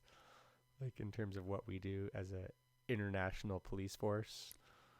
Probably. Who knows? I mean, you just talking about that, I guarantee you there's probably terrorists out there that have tried doing shit that we don't know about. Oh yeah. Well, if you think about it, I mean, yeah, it's controlled, but like there's all sorts of weird stuff that goes on. I mean, leaky governments, also using terrorist groups as like parts of your political plan, you know, kind of like selling weapons to the cartel. Yep. And then being like, oh, we don't know. Yeah. we didn't have anything to do with that. Like, or Rwanda and the Tutsis and the Hutus. Yep. How, you know, the CIA was supplying weapons to, I believe it was the Tutsis. Like, that's a thing, you know, and then the UN shows up and is like, we're just policing, we're not going to intervene, you know, and the Rwandan genocide happens and you're like, this should not have happened, you know, but it was political, you know, very political. Yeah, man. It's hella, it's crazy the way that, war is used as a weapon. And I was just reading that in my war fighting book because I read that as a audio book on the channel here, guys. But either way, war as a policy. Yeah. And I've thought about this too. And this was something that when I got out of the Marines and I went to Gonzaga University, and I realized that I'm in a good place to be right now because these people have no idea what the fuck is going on in the world. At least I could be that one voice of dissent that can say, no, this is not the way it is. This is the way because it you're is. coming into like GU and there's a bunch of like people that think they know how the world works, and it's like, no, you know how your world works, and your parents are paying for GU for you, so that says a lot. Yeah, no, really, they were, and like, talk no more, like, right? Yeah. It's like, how about you go out and get some stripes and then come back and we'll see what you think. Therefore, you shouldn't have the hubris that you think you should figure this out with just the data that you have on life, you know? Yeah, absolutely. Shit, man, I remember I was sitting in, I remember the day Donald Trump got elected. I was in class. I couldn't have done a better job trolling any of them myself. Oh, yeah. I'm not joking. Yeah. For a solid 2 weeks in this philosophy class we had, it was basically just like a therapy session. Yeah. For people trying to accept the fact that Donald Trump was president. Yeah. It was crazy. And I just sit in the class and grin and you were had already been in the Marines. Yeah. I was for how many, 9 years or something, or 12 years, 12 months. years. 12 years. So you were like 12 years out of like combat and like the most hardcore existence on the planet. You know? And then like you roll into GU and it's like bunch of people that are driving their parents' cars and like, you know, getting the best education possible. Yeah, they're rich kids, that's for sure. I didn't realize. Yeah, but that's what I'm saying is like they're like, we know the answers, and you're like, Yeah, I don't think you guys do know the answers. Well, and that's why I think higher education's kind of a fucking joke too. Oh, dude. Because that same class I was in, there was a class I was in where this girl gets up and she says, Donald Trump's tweets create racial motivated shootings. I'm like, okay, that is her entire presentation is about this. It's about how Donald Trump's tweets create racially driven shootings. Yeah. And I thought, shit, okay, I guess higher education.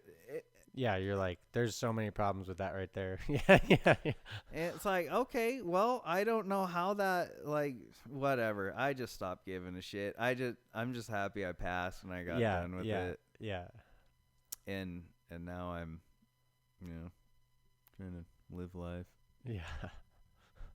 It is interesting though, yeah, because you take someone who's like grown up in a very like, they might have had some problems or whatever, but they definitely weren't those kinds of problems. And if you think about the whole like you know, it's like Maslow's hierarchy of needs like require a little extra to actually work out, because the whole self-actualization part doesn't happen unless you have actually like built, like, it's like people think of it as like an observational tool, but it's like actually a formative tool where it's like basic needs. Once you've actually taken care of basic needs, it's almost like now you have the opportunity to level up. If you've always had your basic needs given to you, it doesn't mean that you've like perpetuated your own mind into the next level of being able to like move up, right? Where it's like self-actualization, where it's like you're not going to actually get to self-actualization if you yourself haven't gone through these steps. It's not like you can just get put into that where it's like, oh, you have your basic needs met, so you can self-actualize. That's a good way to put it. You know, it's like that's a really good way to put it. And I think about it like that. I'm like, it's like, yeah, there's these people that like, they don't even know what they think. They don't even know what they believe. They really don't, because like beliefs are like what you believe and what you think you believe are not the same thing. You know, like what you believe is when you get put into a certain situation, you find out what you believe. Whereas like you can think you believe something, and then like you get put into a situation and that's nowhere on the radar. Like, you know, what you actually said you believed.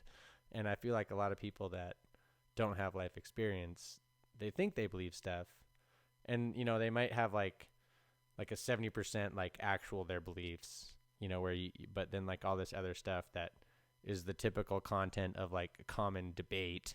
Like those things are the things that make people more divisive, and they may not even believe it. You know, they're just saying, oh yeah, this is what I believe. And it's like, no, I think you just want to fight, you know, and you want to be a social you want to be a hero for something. They do. And this is the only way, and this is the only way you can be a hero, is by identifying with this cause. And it's all across the board. I mean, it's like, it's a human trait to like want to be a hero of something. So it's like you find something that you can like believe in and has like a cheap barrier to entry, and then you like have that be your cause. That's a good way to put it. Like, what's the barrier entry to that like standpoint? Nothing. You know, you just like on your you know, on your Instagram, you just like have a Ukraine flag, and it's like, stand with Ukraine. You know, it's like, yeah, war's bad, but did you actually know that Ukraine is one of the most corrupt countries on the planet? And that guy has done some heinous stuff. And if you paid attention to Ukraine in like the 80s and 90s, yeah, I sympathize and empathize with the people, but not the government. The government's so twisted. So it's like, that's what I mean. Like, do you actually know the history of Ukraine? Because I wouldn't be putting their flag on my Instagram, because like, I'm not going to say, hey, Ukraine is the biggest victim on the planet here. You know, it's like, that's a whole lot different, you know, meaning they don't actually have the context to like really back up their belief system and me take them seriously when they're just like, they just believe all this stuff, but they don't actually know any of the history behind it, you know? Whereas if they knew the history, you know, and experienced something like that, they'd be like maybe a little bit less like combative. They might still believe it, but they would be like, all right, well, here's a solution, versus like, you're wrong and I'm right, you know? Like, oh yeah. Yeah, absolutely. I mean, some people just want to be assholes. yeah. They really do. And I think, yeah, Jocko brought it up too. Like, a lot of things just end in fights, and people, they don't have that outlet. We don't have it's crazy too, because we're actually a warrior society. People don't realize that we are a very imperialistic warrior society, and we have a lot of elements of war in our culture, like from our terminology for simple things like football games. Yeah. Like the term blitz. Yeah. All the way to dropping a bomb to yeah. Yeah, these have always been things that have been inherent, but you know, and everything I have to say is nothing new. I think it has to do with the damn cell phones. It's just, it's like it always exists in some level, but these days it seems like it exists at a higher rate. And I think there's reasons for that, partly because of, like you were saying, the cell phones and social media and people's disconnection with their neighbors and unreliance on their neighbors, Mm. meaning like they're people. True unreliance on them. Yeah. Yeah, because in a society, like, you know that you have to survive, you know that you need to tolerate people, and you know that you need to get along, or like it's likely that you're gonna collapse. You know, meaning like if you're a small village and it's like if you're just fighting all the time, it's like stuff is gonna go down. You know, and it might result in like your village splitting off, and like the people that, you know. So it's like it's very interpersonal, and then these days we've lost a lot of the context of the actual interpersonal part, and a lot of people are living and enacting their political views without the actual like understanding that it's really important for us to respect each other on like in a lot of different ways, you know, and actually take them seriously, not just being like, oh yeah, I respect you, but it's like, no, you don't, like, no, like, so these days people are much more like in general combative because they're removed from it to begin with, so they don't see combat, they don't understand that it's like part of life, so that doesn't influence their behaviors, so they're more likely to be in combat, and subconsciously too, you know, it's like they're more likely to do something that they would rather not do if they knew the consequences from previous experience. Yeah. And they do that with like opinions and whatever, how they treat people and everything, you know. Yeah, we live in a society where mediocrity and conflict avoidance, not only is it the standard, it's rewarded. Yeah. And it does nothing but breed insecurity in people. Yeah. Yeah, and like lack of ability to like deal with conflict. So like, and conflict's like going to happen, you know. Yeah, exactly. And people don't want to negotiate either. Yeah. Because of that reason. Yeah. Because they're like, oh shit, that might be that might have conflict, so they don't want it. Yeah. Yeah. Conflict avoidance, man. It's crazy. It shaped everything. It shapes the way we communicate. And then I also had this thought about how the world doesn't really run on money. It runs on favors. And yeah. Yeah, and so like and so when you have our society now that's separated through money, favors relying on relying on one farmer with his tool, with his tractor to plow my field, and so exactly. he can use my mill to crush the grain. Yeah. You know, that shit's gone. Yeah, and that's what I mean is like that breeds like internal mindset where it's like you have to actually maintain these relationships in order to survive. Because if there's only 50 people in your town and like you need half of them to live daily, then it's like it builds more of a relationship where you understand that both people are important. Mm-hmm. Versus being like, that I don't rely on that guy at all, so I don't care about him. Yeah. Yeah, I thought about that too. It's the same thing where I've thought about the farther you get away from agrarian society, the higher rate of like mental illness you might have, which this is kind of funny if you just look at now these days it gets more complicated, but if you look at like substance abuse and like whatever illicit drug use and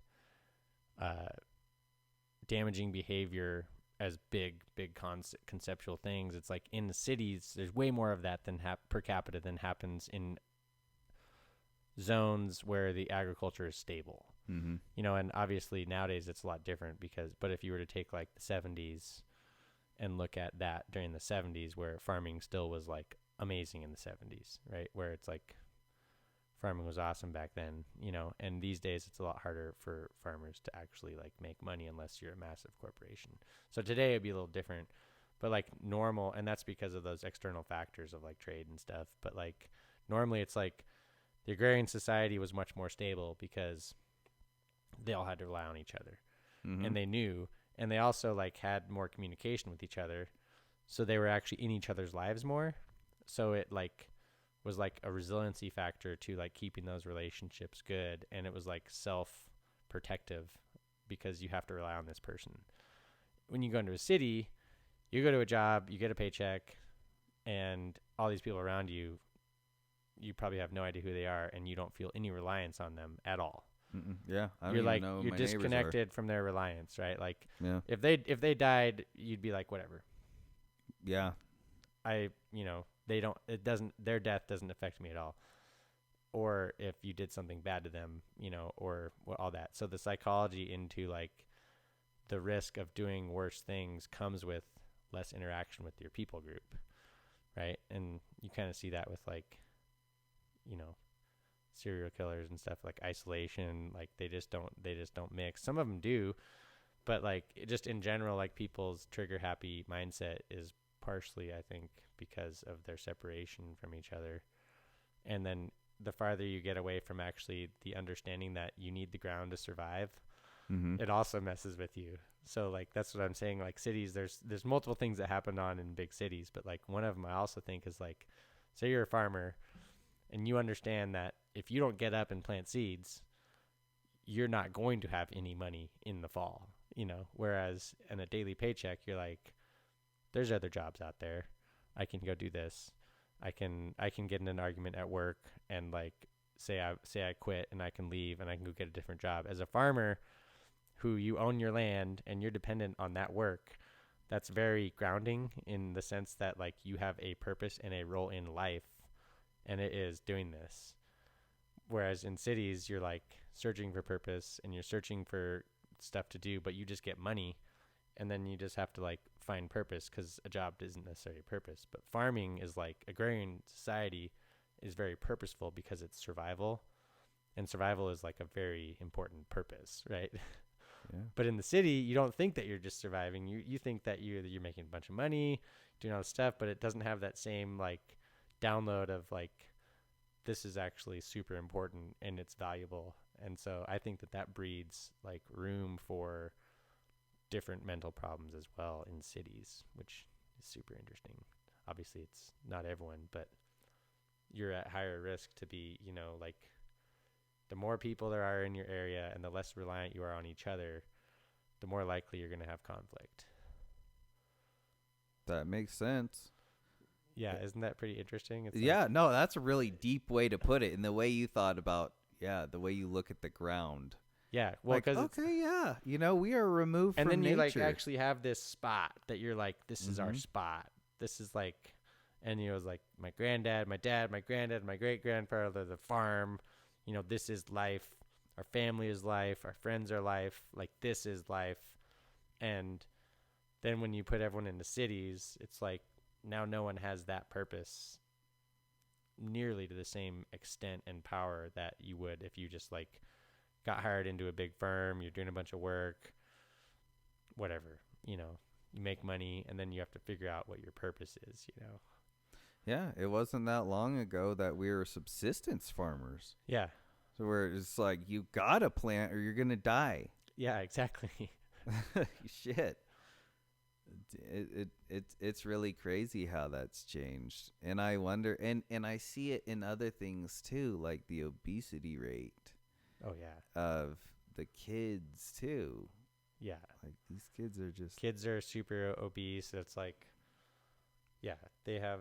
You ever read about like the whole food jungle or food desert concept, where basically it's like we're eating like on non-nutritious food? Yeah, it's like a term used for certain areas where it's like the food available is like completely like not nutritious, and those areas, it's super interesting because it's like, they're eating like Wonder Bread and Jiffy and mac and cheese and, cornflakes and skim milk, and McDonald's, and those are like, that's what people are living off. And it's like, dude, not only do you not have any influence on where your food comes from, but also you're eating this garbage, like.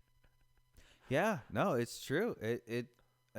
I had a pretty radical transformation. I changed my diet a few years ago, and I eat clean for the most part. Yeah, you just and make normal food. Yeah. And I see like these really obese people. And I think that is just years Yeah. of dedication to not doing shit. Yeah. Not doing a damn thing. Yeah. Yeah. I'm like, I don't train for like a week, and I'm like, I'm washed up.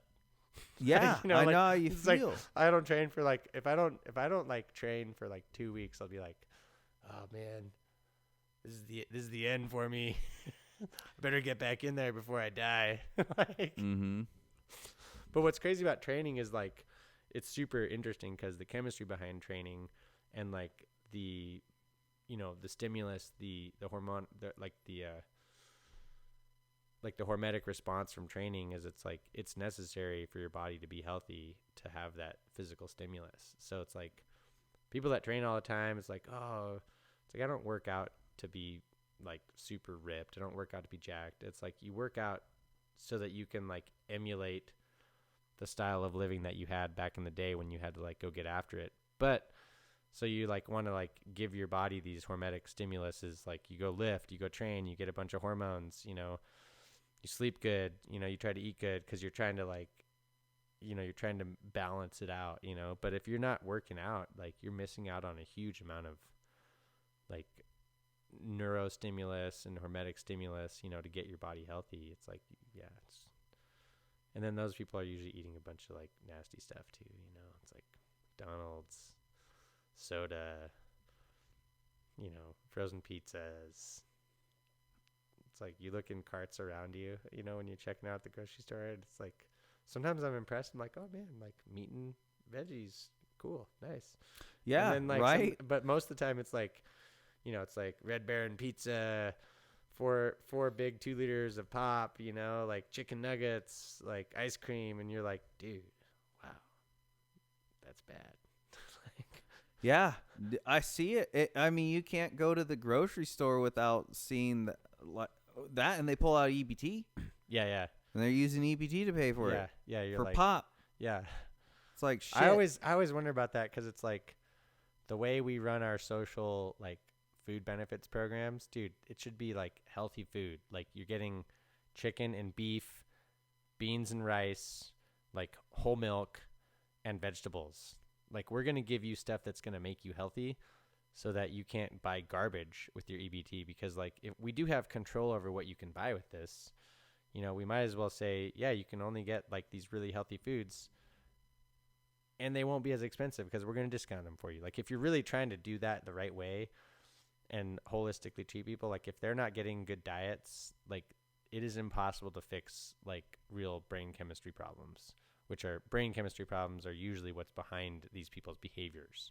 You know, it's like try to fix the behavior on like some tiny little part of it where it's like you actually have to deal with the person's whole like conscious mind. And that's usually like mad amount of deficiencies, you know, toxicities in other realms, and like loaded on sugar. So they're basically like crack addicts minus the frickin' problems with crack, you know. But like, yeah, so it's like you have people like that, and it's like they're not even able to like get out of that because they're just in this perpetual cycle. It's like it takes a lot of work, you know. And then their gut biome is telling them that they want that. Oh yeah. And so they have to fight their gut. And that's a hard fight. Gut and all get your the gut bacteria biome in your retrained. body. Yeah, and you're just generally your microbiome. Mm-hmm. Like your gut microbiome is your gut microbiome, and then you have your microbiome, which is like all of the genetic material that isn't you in your body, that is bacteria or fungus or anything else. Like the numbers are a little bit like, so like of the 100% that's us, like, you know, there's usually like 70% that's water, so that's 30% that's matter, and then of that 30% that's matter, we're only like 20% human DNA. Interesting. Yeah. So we're like 10%. We are actually a symbiotic bacteria. We are only thing. like a symbiotic organism. So when you start understanding like microbiome and what signals microbiome, and then you understand when you start getting into epigenetics, Mm-hmm. that's a whole different thing. That's basically your microbiome turning on and off genes. So like the bacteria that are around you, the bacteria that are you, actually like signal on and off certain genes, which basically means they're running you, like full on, you know, Which is creepy. which is super creepy. And that's why I like to think of it like we're symbiotes, and we have to like, because like that whole thing, like there's like 9 times the amount of transmissions from your gut to your brain than there are from your brain to any other part of your body. Meaning like your gut has is your thinking, gut is doing more. your You're gut thinking. is doing a lot of stuff in terms of signaling your brain, or maybe it's your gut to your brain, your brain to your gut. So like you, and then your brain. Everyone talks about your brain as being the thing, but it's like your microbiome in your gut plus other bacteria in your body actually like are what govern you through lots of stuff, like chemically signaling pathways where something gets exposed to this, it turns on something and it goes down. And so everything is like cell signaling, and the bacteria turn on and off. Like they have a huge role in our overall like status, and super interesting stuff, because you start to think of it as like we're just like symbiotes. Like, no, but yeah, we're actually of the 30% that isn't water, we're only 20% us. So we are a very little percent of us. We're a lot of microbes of the genetic material that's like matter. So we're like very little human as we are compared to like bacteria. That's nuts. Yeah. Shit. So what do you think? Well, we're at the 3-hour We're mark. at 3 hours. So what do you think? What do you think the meaning to life is? Well, like the interesting thing about life is I think that like people overanalyze and they over infer on what the meaning of life is. And you know, people like, oh, I don't know, like, or meaning of life is be happy, do this, do that.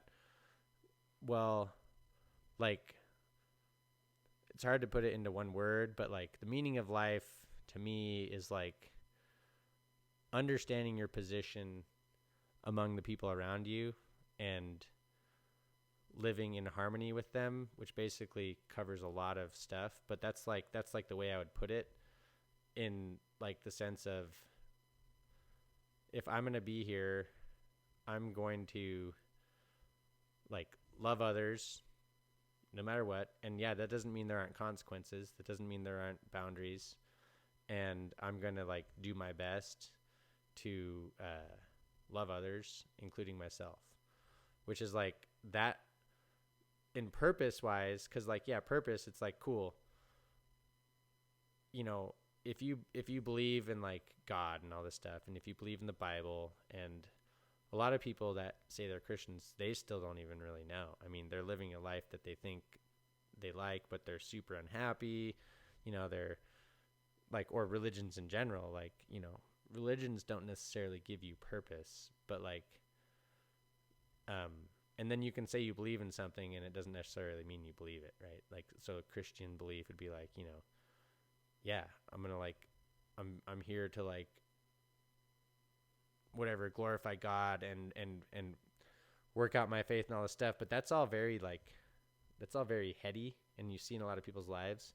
And then there's the people that will just do that. They will just love people, and they will like love themselves and love people. And if those people might be Christians and they might not be, but like in a daily purpose, the actual like boots on the ground purpose, without getting too deep into like belief system and that stuff. But it's like, yeah, like I do really well when I love other people.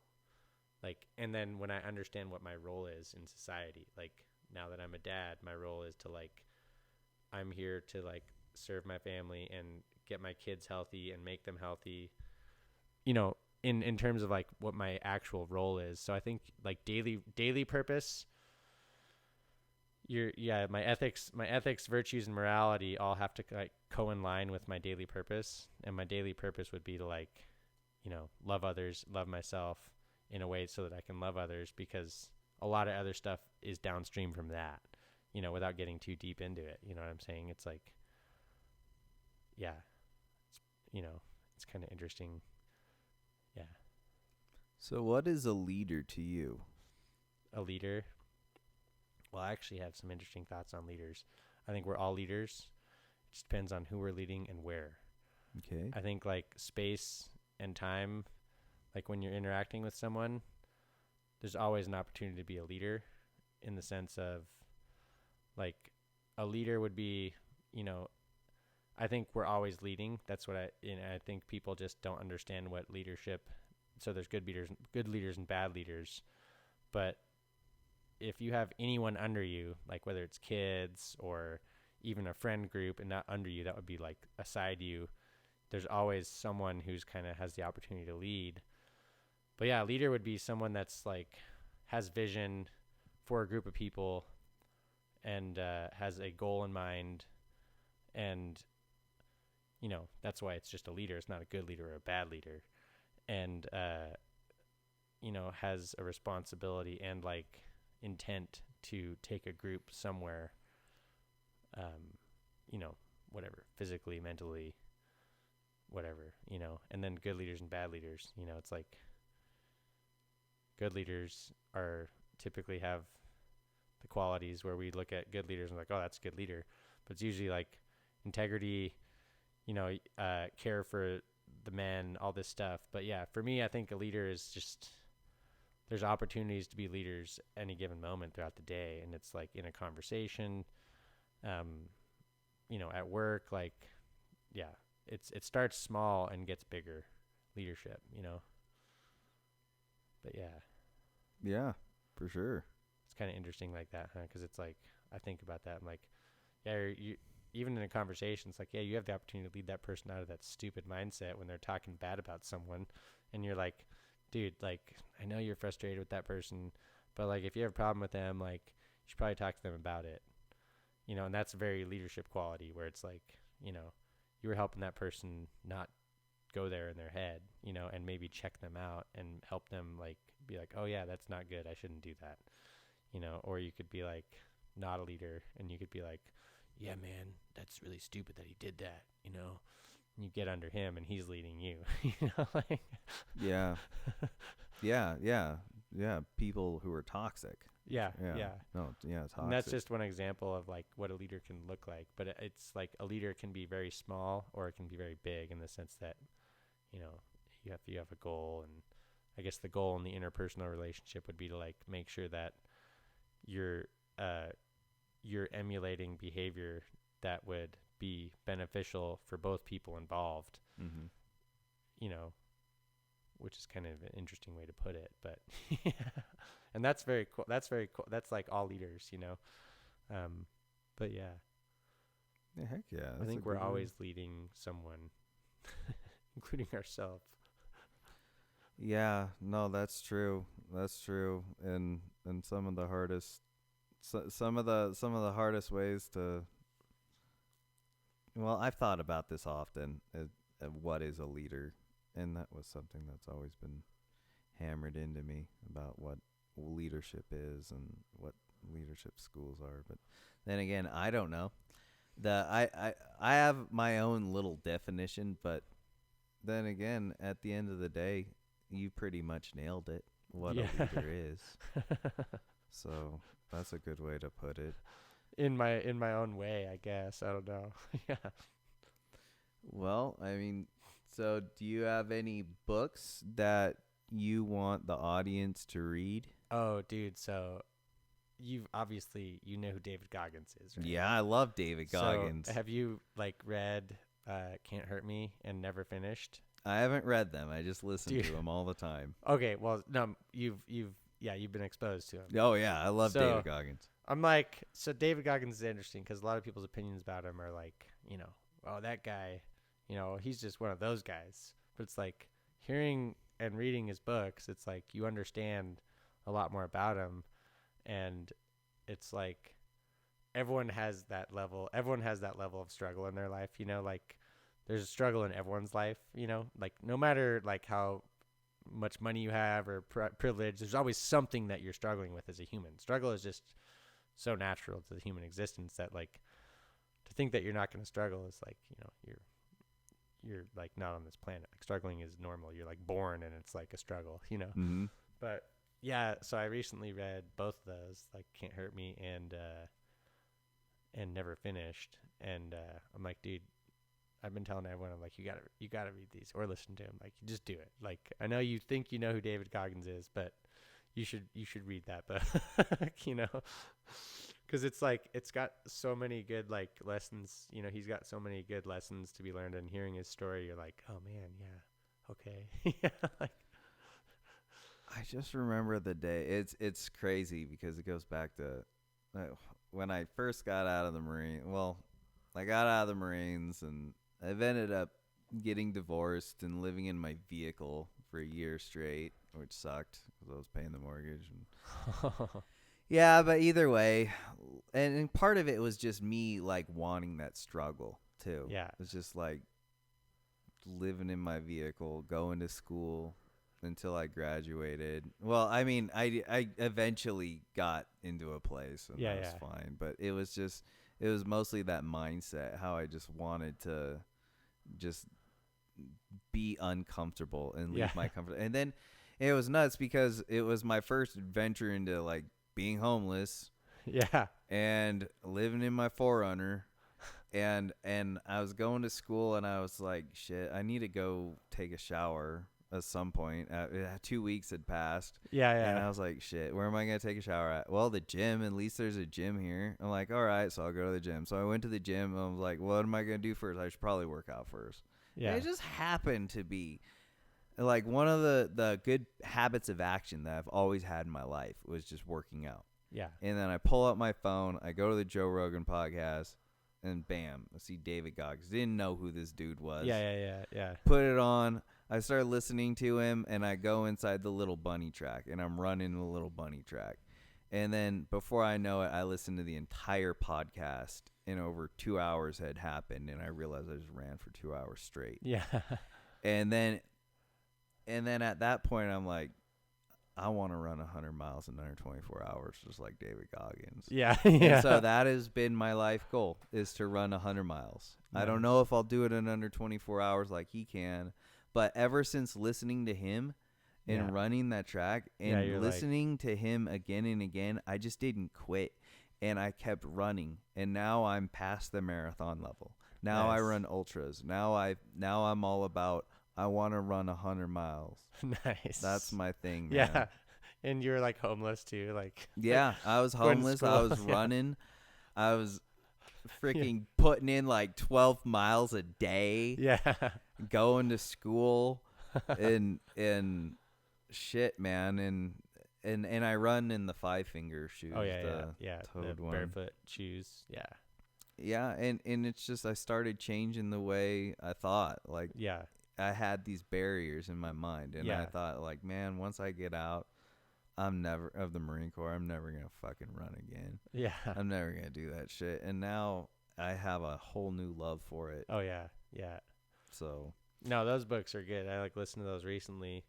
He is an influence. He influenced me. He changed my behavior. Well, it's like stuff that, you know, and I've like thought my whole life and been like, you know, like, okay, this all makes sense. Like, yeah, you gotta like, you have to make a plan. You have to do this. But then like, yeah, listening to him was just kind of cool because hearing his story and like his level of thought, you're like, oh yeah, just like do it.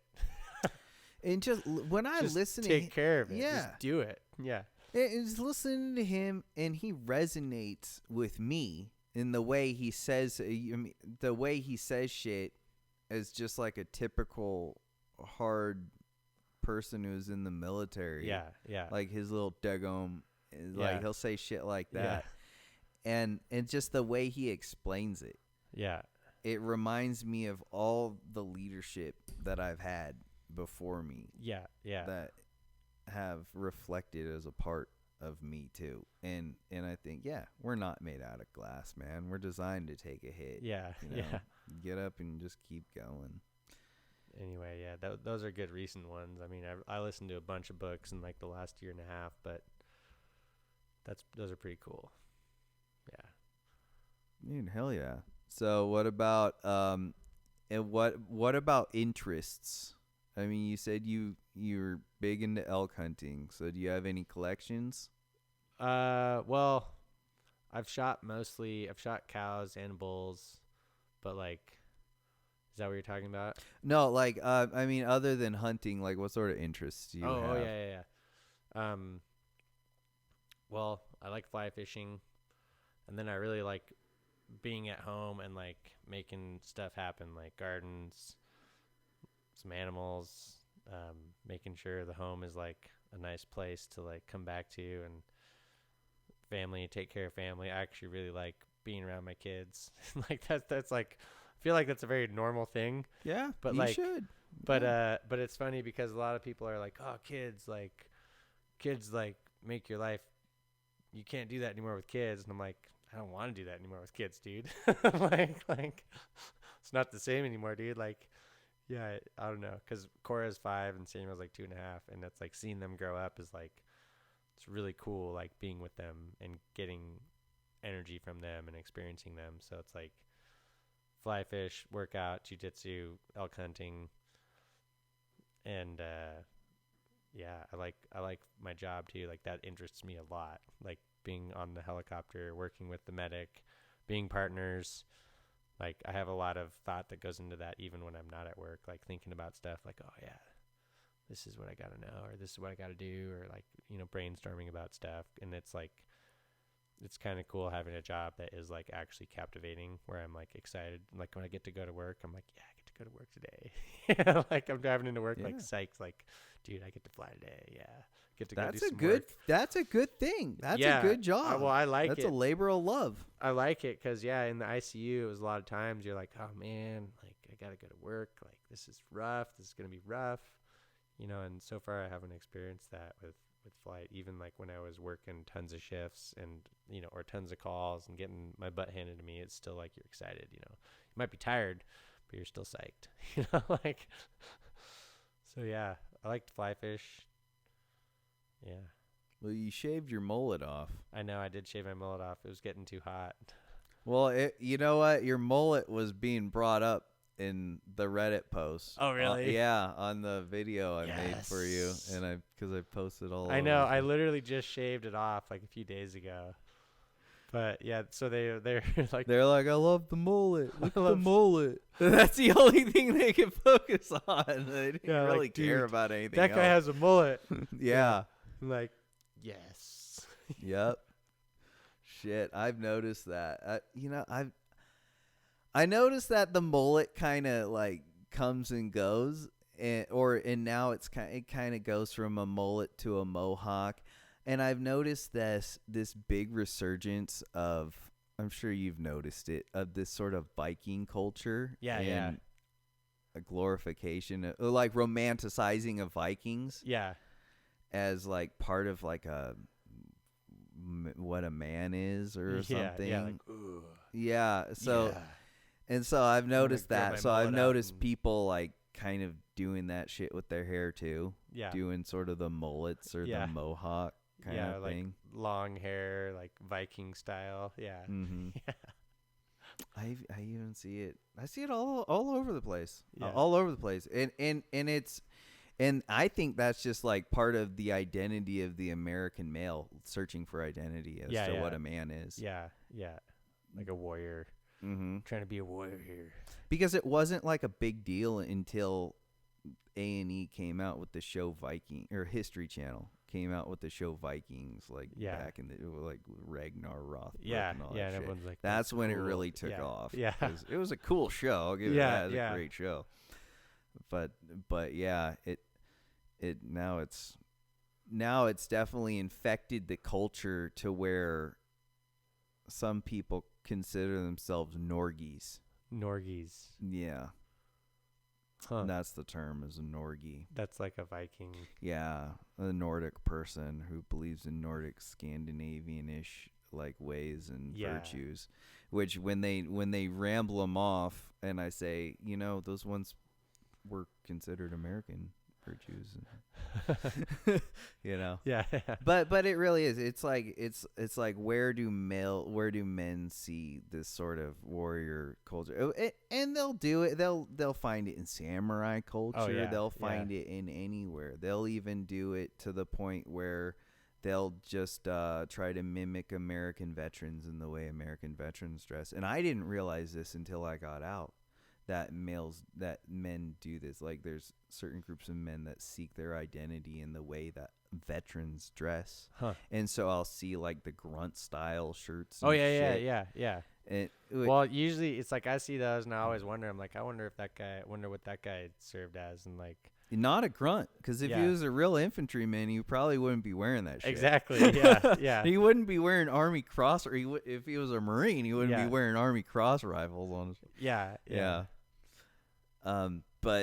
But yeah, that's part of it, and I thought about that too, and I thought about the movie Taxi Driver, is old movie with Robert De Niro, Yeah. and how he would dress like a veteran to try to, because he was one of those male seeking identities, so he would dress like a veteran too. So this whole dressing like a veteran thing has been nothing new Yeah. for men. It's just things that I now come to realize. Yeah. Like little things, and like things I've been happy to have been exposed to, like Greek literature and reading about like men and women and how they behave, and there's really kind of nothing new under that. Yeah, everyone is just like, we're on the same like loop. It's like we all have to go through the same stuff, like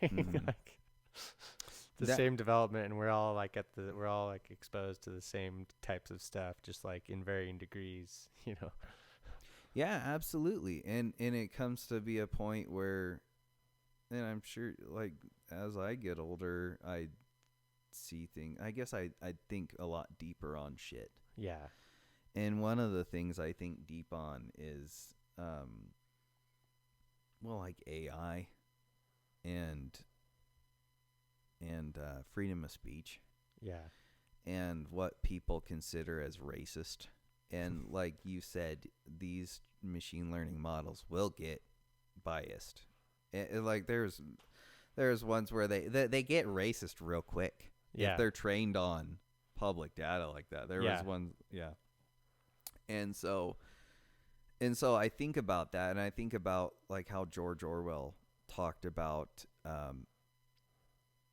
the road to censorship started with the ethics committee. Yeah. And people start talking about what's ethical in artificial intelligence, and then those ethics turn into group guidelines, which are loose, and Yeah. before you know it, you're in Facebook jail. Exactly. Or you can't use your model, because even though that's my freedom of speech, is to make my own model. Yeah. Right. Yeah. And I can't exercise that. So Yeah. that's something I've thought about. Oh yeah, like especially if you were talking AI too, that would be wild. Mm-hmm. Because it would be like way more efficient at whatever its goal was than anything else we could ever do. Mm-hmm. Like it'd be like, And I also thought about like how when COVID happened, because I follow this thing called Google Trends, so it's like all the shit people are looking up in Google at a certain time. Right now, it's about the damn football team. I forget which one, but no, the Knicks. The damn New York Knicks is what it's about right now. really? Yeah, the basketball team. But either is the most searched thing today. Huh. But that always changes. But there was a point where it was, oh shit, I forget what the hell I was going to talk about, what it was trending for, but searching. But Oh well, yeah. It was like the weird, the way that it like censors and or guides stuff. I don't know. That was kind of like yeah. Oh well. I mean, that's part of it. Yeah. No, it's crazy. But yeah, I like my job a lot. It's like working with the medic, pilot, me. There's a lot of purpose in that job, and it's super fun. Like I get to drive to work stoked. Yeah, that's a good way to. Yeah, that's a good thing, to love what you do. Yeah. And flying cool planes. My brother loves it. Yeah. Yeah. I mean, I think it's a cool job. Yeah. I know. I like flying with Nick. Like he's super fun to fly with. Heck yeah, shit. I mean, that guy. He's still trying to get into medical school. Yeah.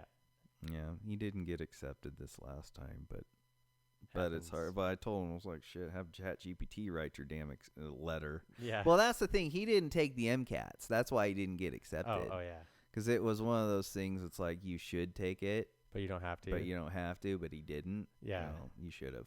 Yeah.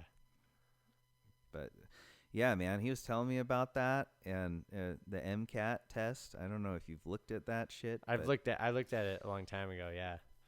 It's gnarly. I couldn't pass that. I don't know how they use that as a gauge of intelligence. It's so gnarly. It's like physics and biochem and Yeah. chemistry and like real stuff. You know, it's not just like, tell me about this. It's real random shit. Yeah. Yeah. That you have to know about. Yeah. And that was brought up too, like all the smart people go into accounting and lawyers, but they should be going into medicine. Yeah, as Elon Musk said, it should be building things. It should be Well, that whole system is very purposely designed. The MD system. I mean, if you look at it from its inception, it was like early. Not 100% sure, but it's like 20s. The MD, board certified MD, might have even been later, but like it's very like intentionally designed, and the education is designed too. So it's not necessarily about the brightest people; it's about the people that can perform the best and do this specific education the best, which means they have certain tendencies, like being able to learn certain things and do certain things in a very specific way. Because that's what they do. You know, it doesn't mean that they're not smart and have independent thought. It means that odds are is that those are the best performing people if they could ace that MCAT. Mm-hmm. Doesn't say anything about their like, you know, their like in subconscious mind or whatever, or like their morals. It just says a lot about this person was good at learning all these things, so they'll learn all this other stuff very well. You know. Yeah, because there's a lot of doctors that like, it's not that they're dumb, they're good, but it's like they might be like, yeah, I don't really know, like this is just a job for me. So it's not like necessarily they're like super into it, you know. They just like went to medicine because they could do that, you know. All right, here's something I thought about that's kind of, and I have window breakers in my vehicle now because of it. The little push button ones, and you break the window. And it didn't dawn on me, but one of my window motors went out, so I'm like, yeah, fuck it, I'll just buy a window breaker because I'm too lazy to replace the motor. Yeah. So I have a window breaker. I have AC, so it doesn't matter. In case you need to roll the window down. Yeah.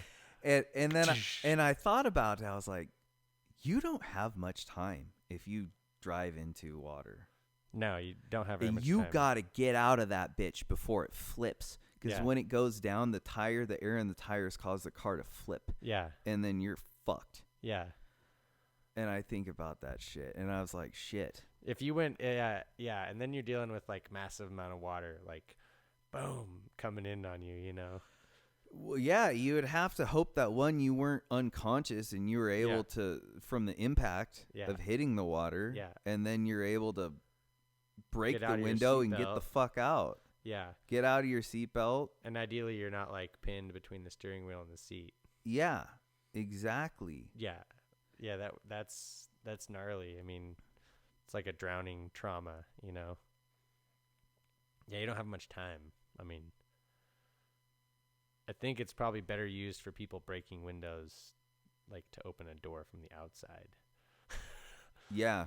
I mean, like, I wonder what the statistics are on like people self-rescuing, you know, with those things. Like, it's not. They're in the glove box. Well, the glove box is that far away, and I'm locked up, and I'm stuck in my seatbelt. I can't get it out of there, you know. Like, or maybe it's in the center console, but I'm upside down, and I open this up, and it falls over there. Yeah. Or do I train with it, and do I know how to? Have I like done reps with it? You know, like. Well, Mythbusters did a episode on that, and you're pretty much fucked. Yeah. It's like, don't drive off in the water. No. Yeah, you're gonna be behind the curve a lot on that one. Like, damn, man. Yeah. Yeah. Well, Well, shit. It's been 3 hours, 30 minutes. Dude. It's time to Felt like it was 15 minutes. kill it. All right. Anything else you want to say to the crowd before we go? Oh, I don't know. I think we covered a lot, but yeah, this is kind of cool. Chatting it up. We kind of went everywhere. Talked a little bit about everything, huh? Heck yeah. All right, guys. That was Less about flight nursing, more about like war and psychology, but hey, that's what it's all about. Right? You never know what you're going to talk about. Yeah. But it's just a matter of having fun, making content, and yeah. All right. Well, guys, Chris Adams. Peace. Like, share, and subscribe. Smash that bell for more updates.